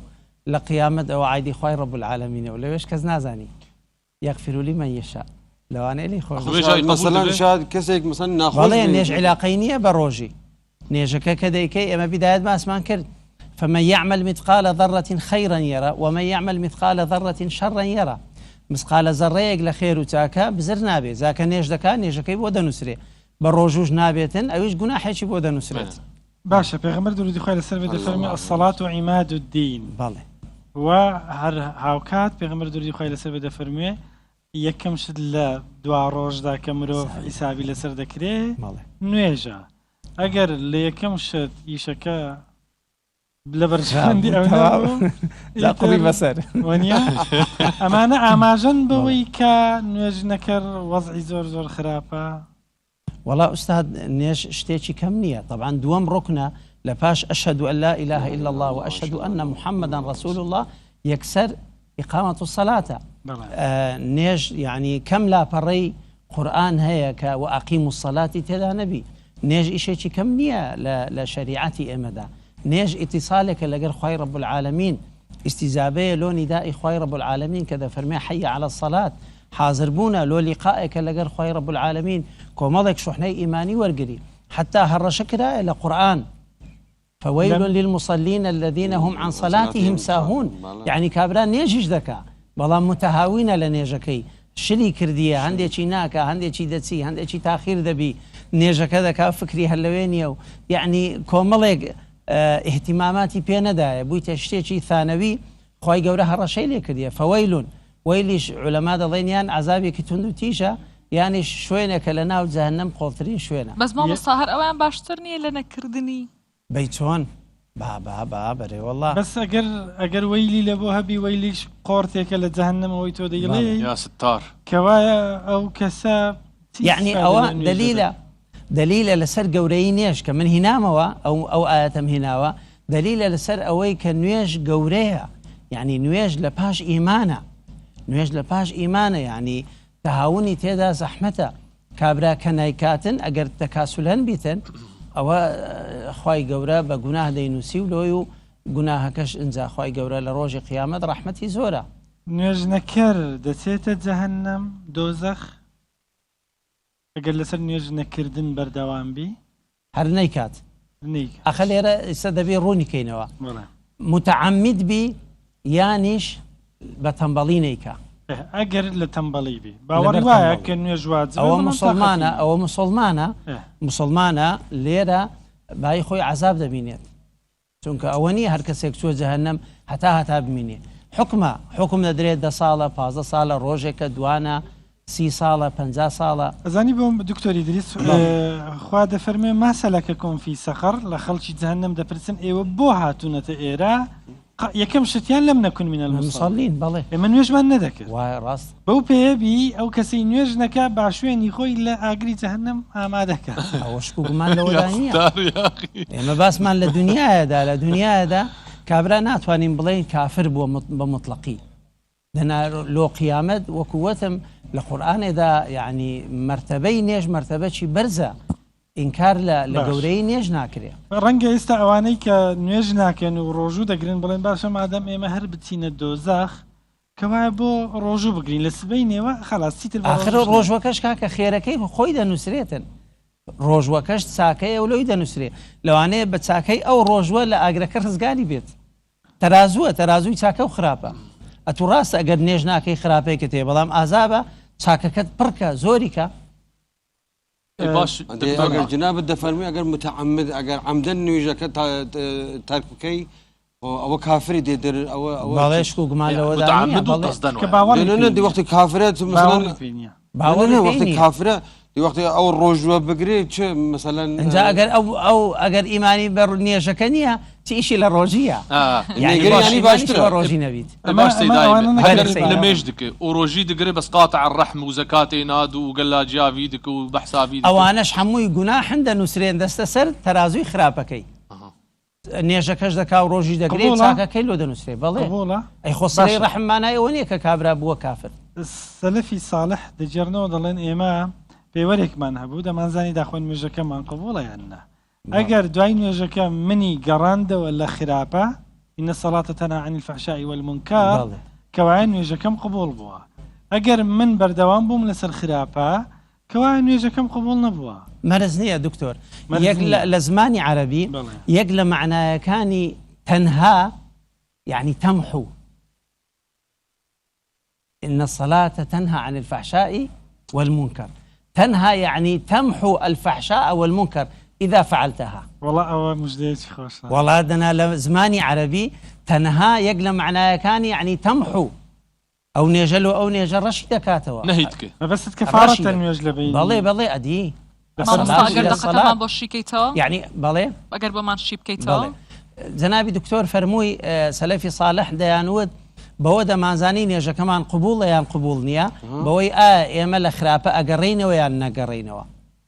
جا ئەو ئاەتەی کردە دلیل إن الصلاة تنهى عن الفحشاء والمنكر تەنها لە زمانی عەرەبی تەنها ڕاستە یعنی دووری دەکاتەوە بەڵام یەک لە معنایەکانی تەنهاش لە زمانی عەربی ئەوە دیارە لیسانی عەرەب و هەموو کتێبەکانی تر وا دیارە یعنی تەمحو یعنی ڕەشی دەکاتەوە یعنی ئەگەر تو نێژی سبێنێت کردبوو سعات دەی سبێنێت تووشی گوناحێک غیبەتێک هاتی نێژی نیوەڕۆت کرد ئەوە ڕەشی دەکاتەوە باشە سەفری دەکاتەوە هەموو گوناح ئەمە مژدەیەکی خۆشە بۆ ئەوانەی کە لێرە و لەوێ جارجار بێتاقەت دەبن لەوەی کەوا تووشی گوناح بوونە وایە بەڵێ خوا لێیان خۆشی بە تایبەت باسی ئەوەش دەکرێت کە دەست نوێژ دەگرن مەرجی نوێژە بەڵێ لەگەڵ ئەویش هەر گوناحەکان ڕەش دەکاتەوە دەست نوێژیش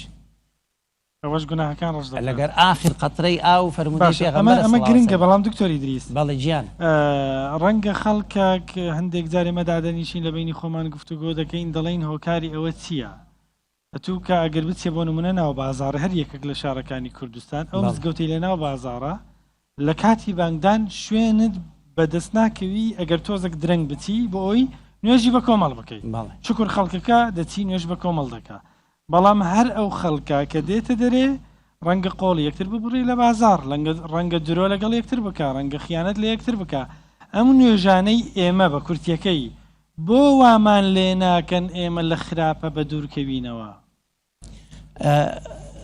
خراپە حالەتێکی طبیعیە لە ناو مرۆڤەکان چونکە ئێمە نەفسمان دیارە فەئەلهەمەها فوجورەها وتەقواها لە هەموو قورئاندا خەیری و چاکە لە پێشەوەی بەڵام لە باسی نەفس بە تەنها و تەنها نەفس فەئەلهەمەها فوجورەها فوجور لە پێشەوەیە خراپەکە لە پێشەوەیە ئەنجا لەولاوە شەیطان هەیە شەیطان قال فبعزتك يعني قسمێکی خواردیە سوێندێک من و تۆ لەوانەیە مسلمانیشین ئەو بەو بەعزەتی خوا ئاوا بەو شێوەیە لأغوينهم انجا ولا أزينن لهم شيطان هموشد أرازينته أو دنيايا شيرنكا جوانيكا خوشيكا بتامو بلزت انجا خواي قورش امي خلق كردو دفرميتن وتحبون المال حبا جما يعني جما يعني زور زور إنسان كان أوهانا همو خلق حزيلة باري وسروت وسامانا جا حالتي بازار رواية أو الصحابية ولقر بيغمبر صلى الله عليه وسلم جنبي دانا بيفروشي بيغمبر صلى الله عليه وسلم دز دكات ناوي دبيني هموي ترى وباراني لدايا سركشي هشكا ما هذا يا صاحب الطعام قال أصابته السماء أو باران لدا إدوتي ما دام تركا بينا سروا يعني صحابة شو بازار حالتي شي طبيعية غشي تيدايا فيضي تيدايا يعني لجيلي صحابة منكم من يريد الدنيا دكتور أو دنياي خوشة أو دنياي رازاوة وجوانا منصب دلي هر خوشة بارا هر خوشة خاني يعني زين للناس حب الشهوات من النساء والبنين والقناطير المقنطرة من الذهب والفضة والخيل يعني أو خوايا وإيمي خلق كرديو دمان ناسي أوشتانا حزمان ليتي زتيب أو بانخوازو أو ما مستعني آيني كأواني نوجنكرن بله بأميدي عندكن لآين لخوا لرحمي خوا بقرة جاروايا فتوى ددن دلين جنكانيان دبيت زيابنا ولا بمردكان تان كن يجناكن يعني براستي گوناه بارن يعني کەس وەچیلی خوانیە لەسەر زەوی خوای گەورە یەک ڕەحمی هەناردۆتە سەر زەوی من و تۆ چەند منداڵەکانمان خۆش دەوێت ئەو هەموو ڕوح لەبەرە لەسەر زەوی یەکتری خۆش دەوێت 99 لۆ قیامەتە فەرمودەی صحیحمان هەیە کە یەک کەس لە ژیانی وتبی لا إله إلا الله ئەوە خوای گەورە لە قیامەت ڕزگاری دەکا و دەستە بەهەشت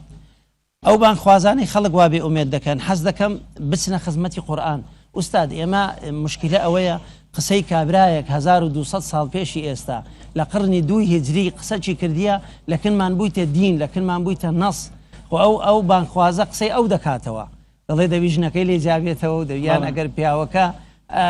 نێژی نەکرد ژنەکە داوای جابوونەوە بکاتن و بە هەر حاڵ یان دەڵێ دەبی گاز بکرێ یوستە تابوو یاخود یقتل و کوفرن ئەو حەدەیەکی سێکس ئەنجام بدرێ بە زینە ئەژمار دەکرێت هەمووی يعني محوري قرآن ولا تمشاكا محوري قرآن أواني تيداني أصلا محوري قرآن لس توحيد لس لا إله إلا الله قرآن هاتي وبيغمبران هاتي هموي أن اعبدوا الله ولا تشركوا به شيئا قرآن زور عظيمة وقورية أقر ليتي بقين وبيبت من هزي جيان من براستي جيان من خوش دبي زور سپاس دەکەم ئەم پاشیڤە ئەرکت کێشا و هاتی و وەڵامی پرسیارەکانی ئێمە سعادەتێک بۆ قوربانگیان بەخێر بێ سەر چاو دکتۆر جان ئەگەر مناجات دیان مەداخی دەڵێن قەسیدەین خۆی ئۆلی ڕووداوی ڕەبشین لە بەرنامەی پاشیوی ڕوودا و هەرشەو یەک کەس هەڵدەبژێرین لە داویا ڕەمەزانێژی یەک کەسی خەلات ویدۆکانی خۆتان بە ژمارە تەلیفۆنی 2964 750 530 307 یانژی بە ئیمێلا pashiv@rudaw.net ژمارەڕێ چاوەڕوانتانین لەهێویاوەن.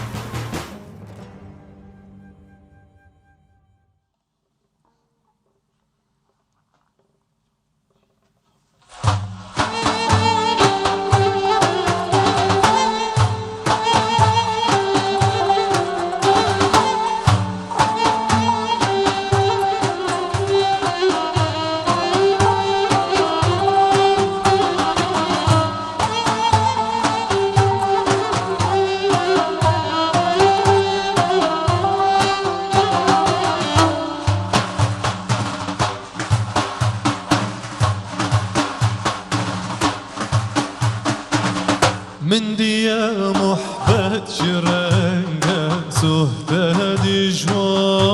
جوار پرنگا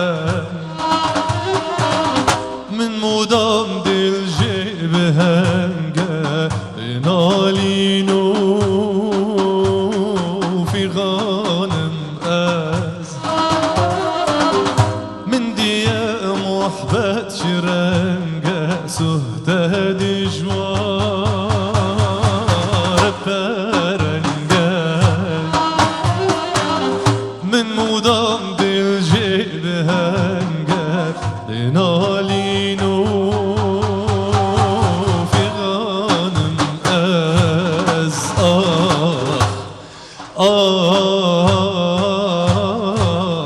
في غانم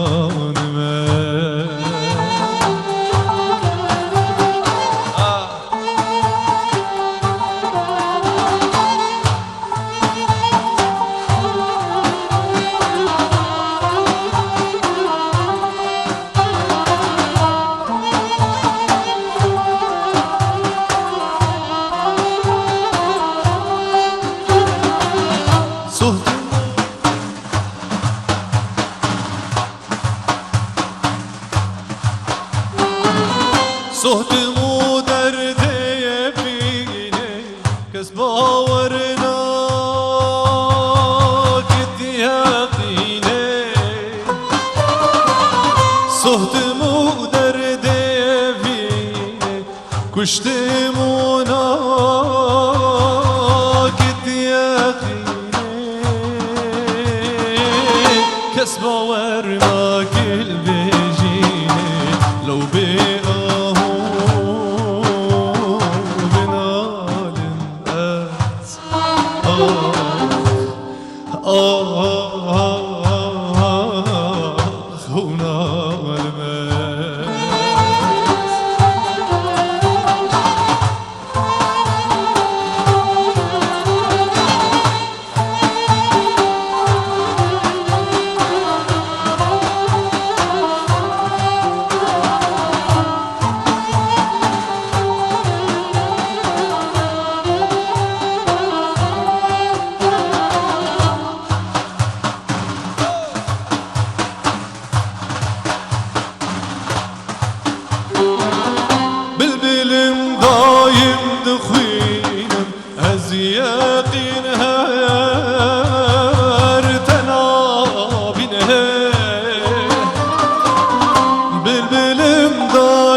دەستێەوە ساڵێ ساعت خۆش ساعت خۆش ئەم شەو میوانێکی زۆر تایبەتمان هەیە کە شەوەکەمان بۆ ڕازاوەترە کات ئەویش خەلیفە بەیانە کەژنێکی خاوەنکارە کەسێکی ناسراوە خەلیفەی قادری عەلیەی نەقشبەندیە کەس نەزانی کەس نەزانی خەلیفە بەیان بەخێر بیت زۆر سپاس کە چاو خۆش بووێنە مە باش گوت ئەنجا دەفاوەشی باش بوو دەفەکانشتان جوان بوو دەتوانی منافەسای دەفەمە خەلیفە بەیان دەتوانی منافەسەی سەفقان و پەیام بکەیت ئاوە دەستیان خۆش بووی وەڵی ئەمەش دەفەزەنی باشین و خاستن شا گوڵجوە خان دەفەزەنی باشە و جەماعەتمانێ دەورەی دەفەمان هەیە بەس دەستان خۆش بی زۆر جوان سپاسان دەکەم قات و خەلیفە چۆن بوو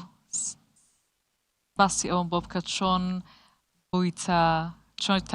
تەناو تەریقەتەوە چۆن دەستت پێ کرد لە خێزانیەوە لە بنەماڵەوە چۆن بوو یەکەم جار حەزیکی لەم جۆرەت بۆ دروست بوو کە وەکو خانمێک ئەم کارە بکەی بەڵێ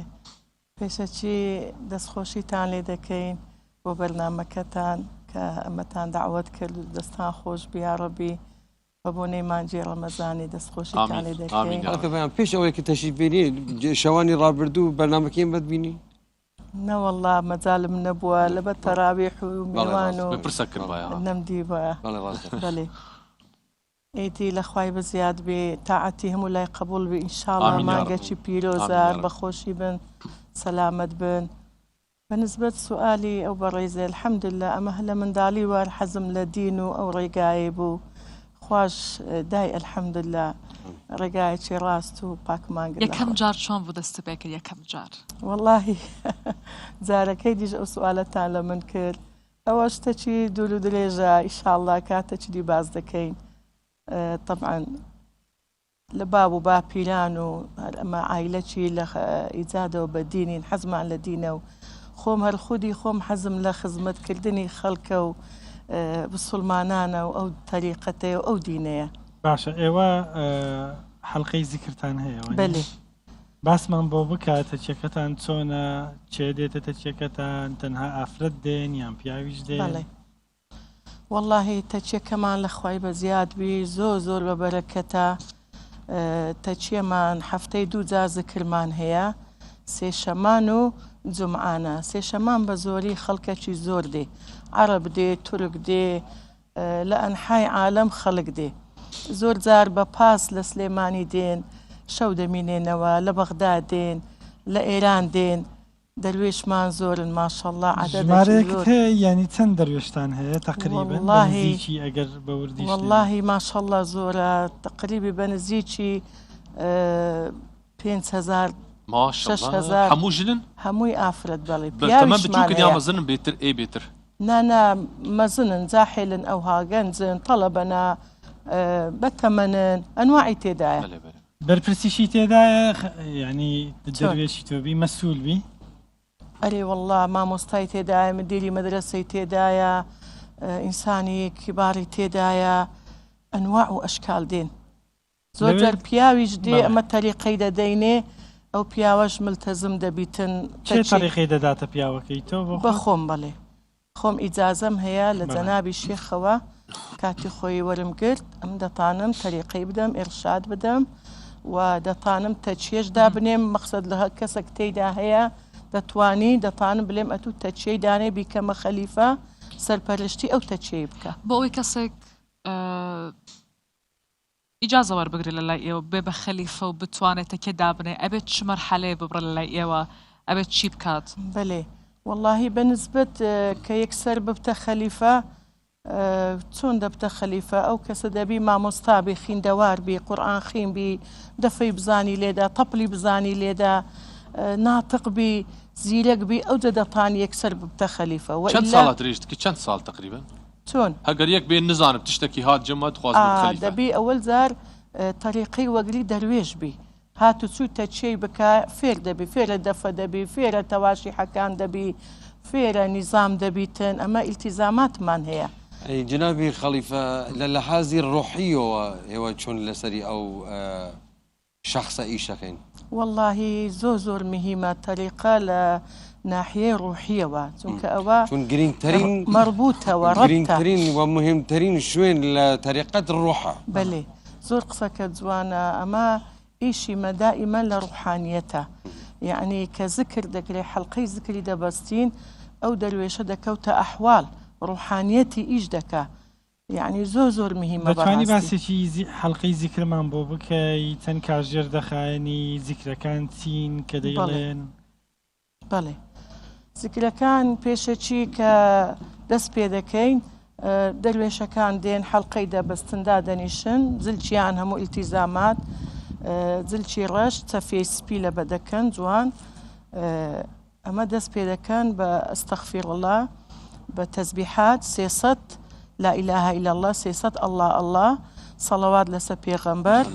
ئەوجا دەست بە دەفەلێدان دەکەین بە ختمە ئەوە کە تەواو بوو بانجی عسری دەدا نوێژی عسری دەکەین ئەوجا حەڵقەی زکریمان هەیە بە پێوە قیاما وقعودا وعلى جنوبهم يتفكرون ئەوجا حەڵقەی زکری بە پێوە دەکەین هەموو حەڵقە ڕادەوەستن جوان ئەو هاڵا بەڕێک و پێچی ئەمن دەخینم ئەوانیش لە دووم دەڵێنەوە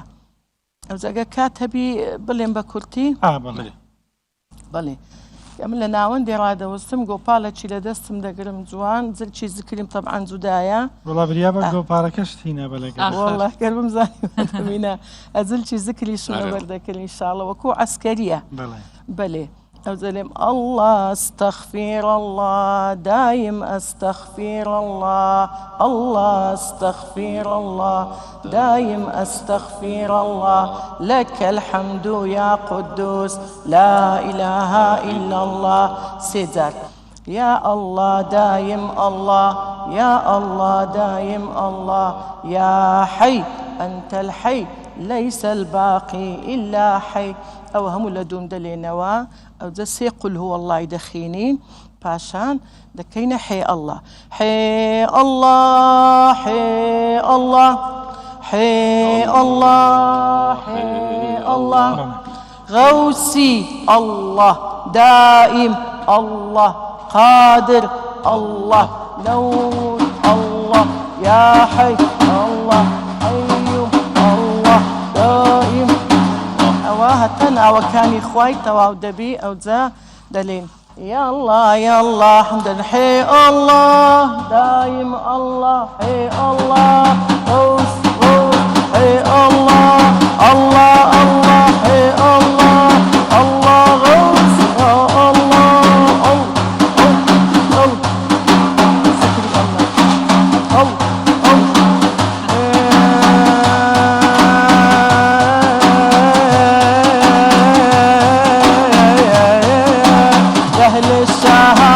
كسنا زانية أبصاركم عيد النظر ليا يا أهل الشهامة والكرم والجود جودوا علينا يا ناس المحمود يا أهل الشهامة الكسنا زانية أتا قرم دادين ذكرك زور قرم دادي أحوالك زور ئەو جە ختامی خاتیمەی زکرەکەی بە یا مستەفا دەست پێ دەکەین کە دەلێ یا مستەفا هێدی ساکن دەبن یا مستەفا یا مستەفا ئەنواری عالم مستەفا ئەو جە دایم کە دەلێ دایم جلوس هەموو دادەنیشن سوزدەی لە خوای دەبن دایم دایم دایم دایم جلوس سوزدەی لە خوای دەبن ئەوە کۆتایی بە زکرەکەی دێ بەڵێ ئەو جە ئینجا ئەمووی کە سار دەبتەوە دادەنیشی جوان شیر ناتی تەوزیع دەکەین پاقلاوە بی دۆڵمە بی ئەوە باسی ئەوە دەکەین لەو حەڵقەی زیکرا بەڵێ سەمای تێدا هەیە سەمای زیکرا بەلێ خۆی سەمای زکری جایزە و زمانی پێغەمبەری صلی الله عليه وسلم کرایە حەزەتی ئەبوو بەکری سەدیق حەزەتی ئیمامی عەلی لە عەشقی خودای لە خۆشەویستی خودا و پێغەمبەری سەمایان کردیە سوڕاینەوە ئەو دەروێشانە کە حەڵقەی زکردادێ دەسوڕێنەوە سەمای دەکەن هەر یەک بە حالەتی خۆی و بە ڕوحانیەتی خۆی وەکو مامۆستا فەرمووی هەر یەک ئیشی خۆی دەکا بەخوا یعنی زۆر دامرازی گەورە حاصل بووە لەو حەڵقە زیکرەی دەتوانی باسی حاڵەتەکە ئەرێ وەڵڵاهی قسە مانگەلێک زۆرە بەس کاتمان یەک لەو حاڵەتانەمان بۆ وەرگرانی ڕوودا و باز بکە کەسێک کە مرازێکی زۆر گەورەی هەبووبی بەڵێ لە حەڵقەی زیکرەکە مرازەکەی وەڵڵاهی ئەوجا تەچیەی خەلیفە بەیان بەناوبانگە لە مراز و مەقسوود هەموو خەڵکێک باز دەکا الحەمدولیلا لە فەزلی خوای لە باسەکان لەوەی ئافرەتێک هات زۆر گریە ئەمش گوتم لۆ دەگریە گوتی مامۆستا کوڕەکەم ئەبەلبەدی گیرایە هیچ ئەمەلی بەربوونی نییە ئەمش گوتم خوشکم ئێستا لە زکری حەڵقەی زکری دوعا بکە ئەمش دوعات لۆ دەکەم لە خوای دەپاڕینەوە خوا مراز دەدا بەخوا ئیدی کەتینە حالەت و زکر دەروێشە گوتی مامۆستا قفلەک شکا ئەی باشە ئەو قفلە شکا ئیدی سڕی بوو ڕوحانیەت بوو بەخوای هەفتەی داهات ئەو ئافرەتە هاتەوە بە پێکەنین و بە مەولود چ بوو گوتی وەڵا کوڕەکەم بەر بوو کوڕەکەم بەر بوو سەڵەوات عەلا محەممەد سەیدی عالەم محەممەد سەڵەوات یعنی بەڕاستی مامۆستا ئادەم ئەگەر بەرەکەت مابی لەو تەچیانە مایە لە ناو نوێژی جەماعی مایە باشە خەلیفە بەیان ئەو کەسانەی ئەو خاتون یاخودە و ژنانەی کە لەوێ لەگەڵ ئێوەیان لە حەڵقەی زیکرەکەدان هەندێکیان حاڵیان لێدێ ینی دەکەونە حاڵێکی تایبەتەوە سیرترین ئەو حاڵی کە بینی بێت لەو چەند مودەیی کە تۆ زکریان بۆ ئەخوێنی و کە تۆ لەگەڵ یانای سیرترین حاڵەت کە بینی بێتت چیان لێ هاتووە واللهی زۆر زۆر سەیرا یعنی شتیوا ڕوو دەدا لە عەقلی ئینسان نییە بەڕاستی وەکو چی وەکو چی حاڵەتیان دەگری لەرزی دەگرن یان ئەمەلیاتی ڕوحانیەت باتنی دەکرێن یان ئەحوال دەگرن ئاگایان لە خۆ ببورێتەوە هەیە بێهۆش بێ ئاگای لە خۆی نەمێنێ ئاگایان لە خۆ نییە خۆی ئەحوال وایە ڕوحانیەتە ئەی دوای کە بەخەبەر دێنەوە دەڵێن چی دەڵێن هەستمان بە چی کردووە واللهی ئەوجا ئەوانە نابی قسان بکەن ئەوە سڕەکە بینی خوای ئێوە قەت لیان ناپرسن ئەمن دەپرسم وەکو خەلیفە ئەمن دەبی بپرسم ئەمن سوالیان لێ بکەم ئەمن بزانم نابی ئەو سڕیاتەی بە یەکتری بلێن لەبەر حەسادەت و لەبەر چاوزار و ئەو شتانە چکە ئەوە شتێکی ئیلاهیە باشە خەلیفە بەیان ئێوە زەرگە و شت بەکاردەینن لە زیکرەکانتان بەڵێ ئەمن بەخۆم نالێم ئیجازەم هەیە ئەری وەڵە زەرگەی هۆیان لێ دەدەم لێرەیان دەدەم لێرە دەردی هەر کە دەریش دەینم ناوەڵە جارجار خینی لێ دێ دەستێکی پێدا دەینی ڕۆژاوای کوردستانی لەبەر دەخەجی لە زگان نادەین بەس شیرەکمان هەیە لەسەر زجی ئافرەتێکمان هەیە ئەگەر لەسەر دانەنێم یعنی ئەو شیرەی لێ نەدەم تووڕە دەبی دەگریێ نەخۆش دەکەوی جارێکی دەروێشەکمان هەیە زۆر نازدارە لە ڕووی حازری نەبی کە حالەتەکەی دەگری سەر بە خۆ درێژ دەبی دڵی لە خۆ دەبتەوە ئەمن دەزانم مەسەلەی چییە شیرەکەی دەینم لەسەر زجی دادەنێم یەکەچی هەندی منیش بەسە دەکەوی بەسە زجی دەکەوی بەسە شیرەکەی دەکەوی کەچی ئەوە حەملیشی هەبوو نەشم دەزانی ئەمن وەڵە ئیدی کە بەخۆ هاتەوە زۆر ئەتیادی و دوایە چوو بە دکتۆری گۆری بابە تو حەملت هەیە وەڵام منداڵێکی جوانی بوو ئێستا کچەکە ئەوەندەیە و پرچ زەرد چاو زەرد جوان باشە بەبێ ئەوەی تەئسیری لێ خەلیفە بەیان تەنیا ژن ئافرەت لە حەڵقەکان بەشداری دەکەن یان پیاویش نا پیاو لە گەرەمە نییە تەچێ پیاوانمان جیایە بەلێ پیاو نابی تەداخلی یعنی لە مناسباتی مەولود ئەوانە بەیەکەوە مناسبە هیچ بۆنێک بەیەکەوە ئەمەنا لە سلێمانی جەنابی شێخ نەهرۆ شێخ شەمسەدین ئەوان کە مەولودی گەورە دەکەن لایەک ئافرەتەکان دادەنیشن لایەک پیاوە باشە دەتوانی هەندێک لەو مناجاتانەی کە دەخوێنی لە مەولود و ئەوانە ئێستا پێشکەشی وەرگرانی ڕووداوی بکەین بەلێ بەسەر چاو سيدي عالم محمد صلوات صلى الله عليه الكسي ديويد ببيني رينة زاد لي بدان بروحي في غنبر الصلوات اللهم صل على سيدنا محمد وعلى آله وصحبه وسلم اللهم صل على حبيبنا محمد وعلى آله وصحبه وسلم اللهم صل على شفيعنا محمد وعلى آله وصحبه وسلم نوري باك محمد صلوات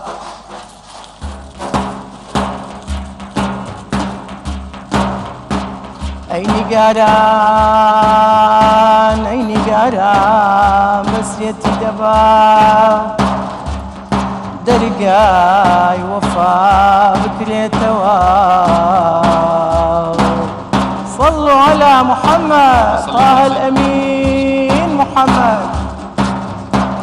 تاكو كيا ضل زندانا بك زيتوا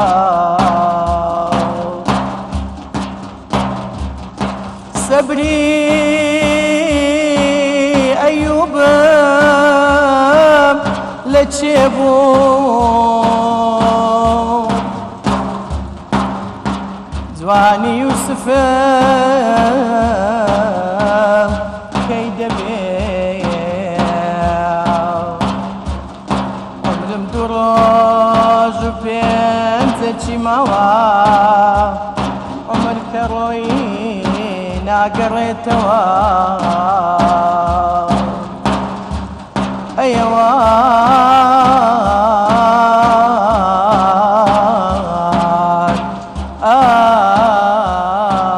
يا رسول الله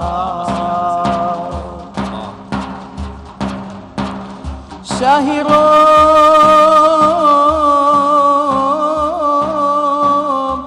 خاجي عزمي من بيبيك عنا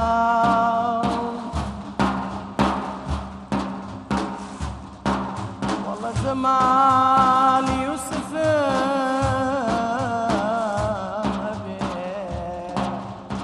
دبي نرق بنوشيبه والله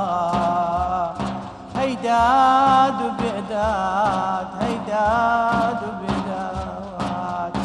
شفاعة يا رسول الله رب بنيرا صلوات صلوات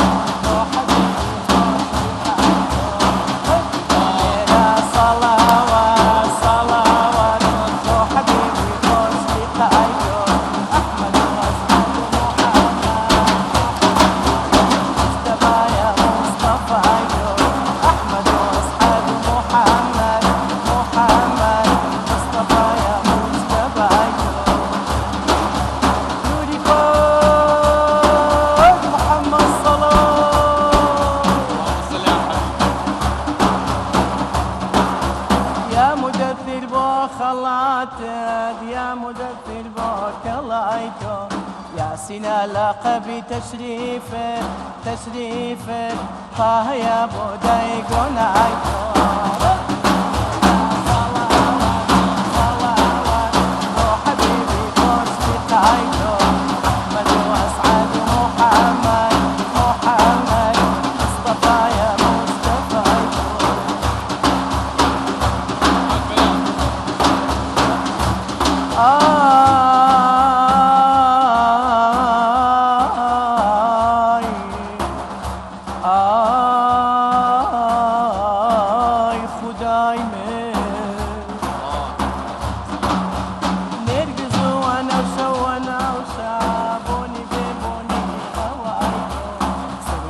باران الأرزن الأرزن لشرمي سني بلايكون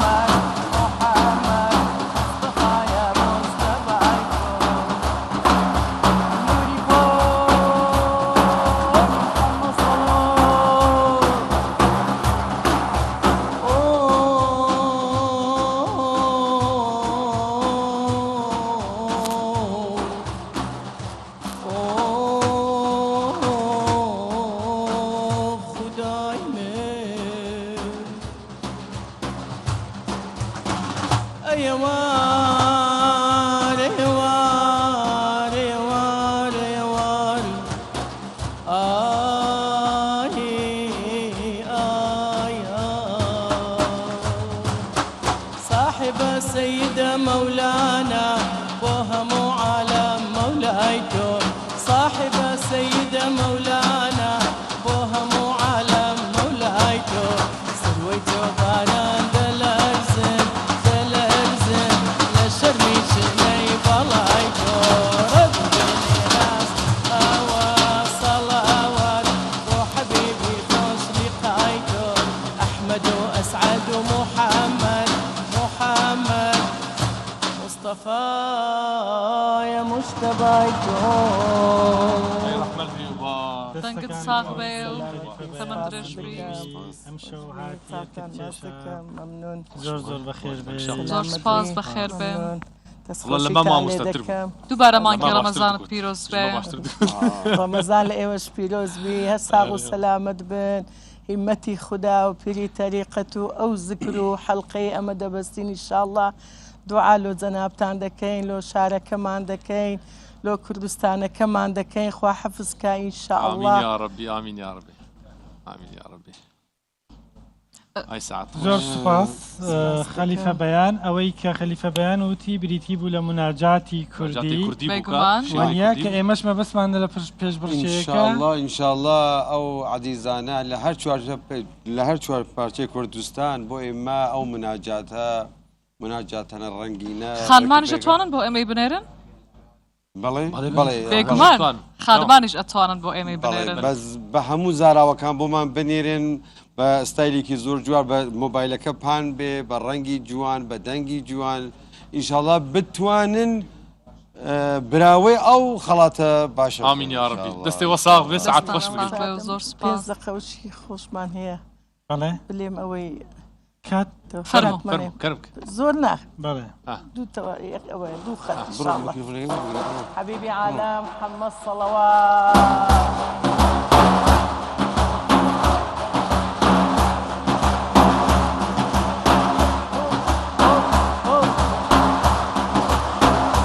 پێغەمبەری شیرین کرداوە ئەی پێغەمبەری شیرین کرداوە کەعبەت لە جانجی خودپاک کرداوە خودپاک کرداوە. صلوا على محمد.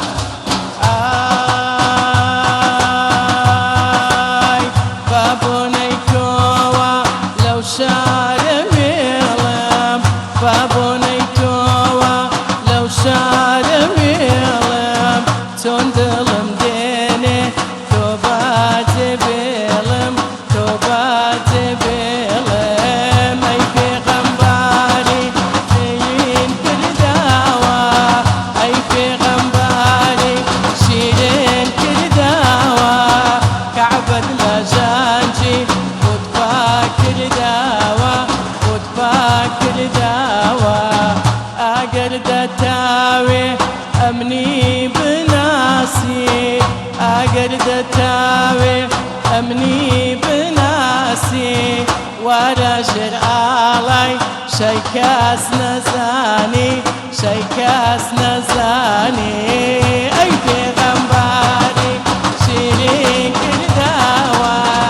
أي پیغمبري شيرين كرداوا كعبد لجنجي بود پاک كرداوا.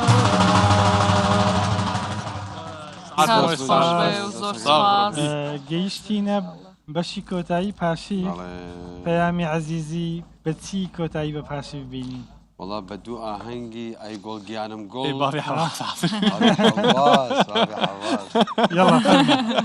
ئەی گۆڵ گیانم گۆڵ لەگەڵ کاکە ئێمە بەرەی بەڕێزمان سامی یوسف ئێمە پێکەوە خوێندمان یا ڕەسوڵای شەی مەدینە ئێمە لەگەڵ کاکە بەرەی بەڕێزم سامی یوسف یا ڕەسوڵای شەی مەدینە ئای گۆڵ گیانم گۆڵ و مسلمانان پێکەوە خوێندمان ئیسا ئای گۆڵ گیانم گۆڵ.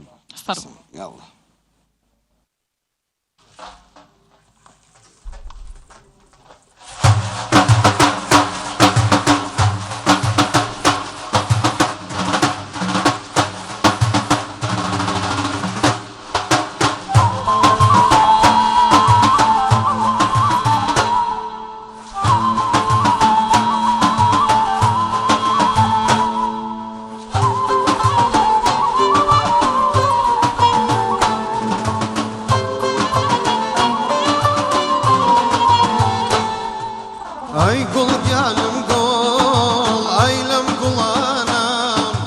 أي قل جانم قول أي لم قل أنا يا رسول داخلوي آخر زمانا يا رسول داخلوي آخر زمانا أي قل جانم قول أي لم قل أنا أي قل جانم قول أي لم قل أنا يا رسول داخلوي آخر زمانا يا رسول داخلوي آخر زمانا الله الله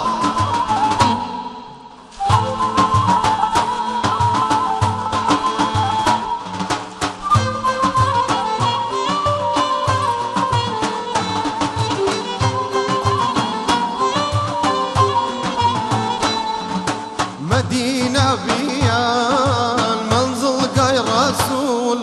مدينة بيان منزل قاي رسول بفداي أوخاك هوي توكرد القبول بفداي أوخاك هوي توكرد القبول أي قل قالم قول أي لم قل أنام أي قل قالم قول أي لم قل أنام يا رسول داخلوي آخر زمانا يا رسول داخلوي آخر زمانا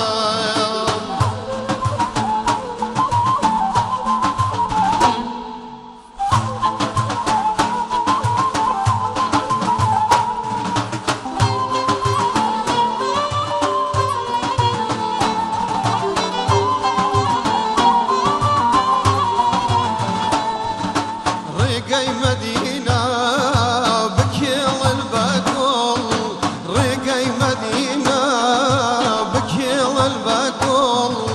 آوي بوبين نوي بديد وبدايل آوي بوبين نوي بديد وبدايل أي قل جانم قول أي لم قل أنام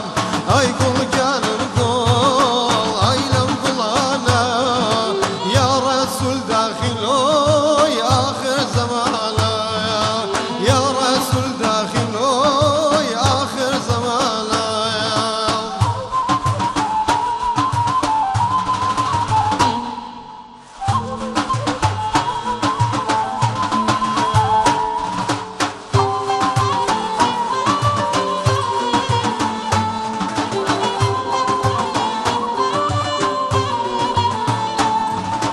هروان كواتر شقب وبال هروان كواتر شقب وبال بروم مدينة وي بري عرز وحيال بروم مدينة وي بري عرز وحيال أي لم قل أنا أي لم قل أنا أي قل جانم قول أي لم قل أنا يا رسول داخلوي آخر زمانا يا رسول داخلوي آخر زمانا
جاني جاني جاني جانانم جاني جاني جاني جاني جانانم يا رسول الله روحي روانم روحي روانم يا رسول الله يا رسول الله شاهي مدينة شاهي مدينة بو خاطر خدا ظلم المشكنة ويظلم المشكنة هاي جاني جاني جانم روحي روانم جاني جاني جاني مردي مردانم يا رسول الله روحي روانم روحي روانم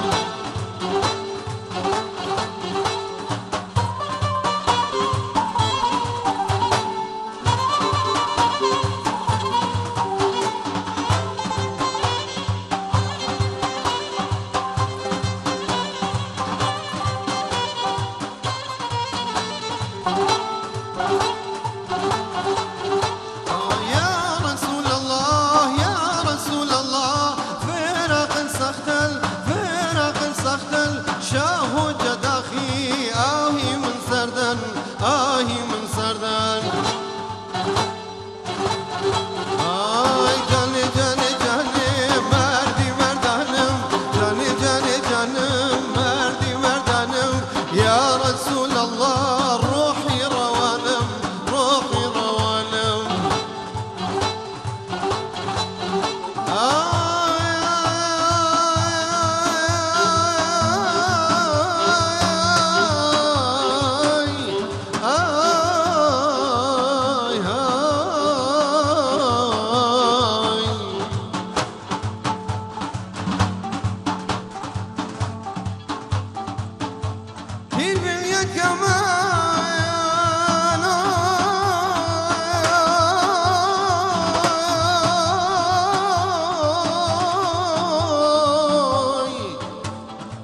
جمدينا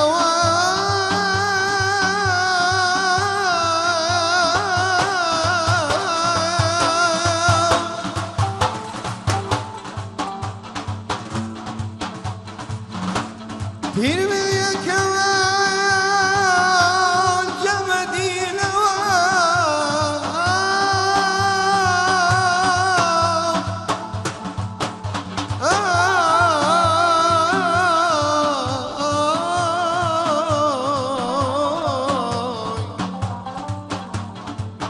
هي شفاي درمان بمرانا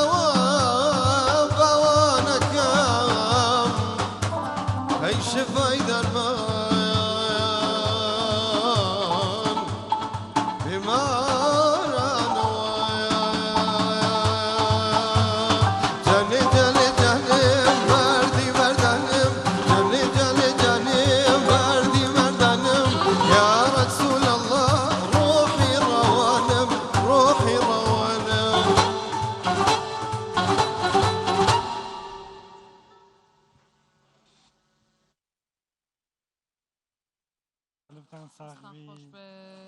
من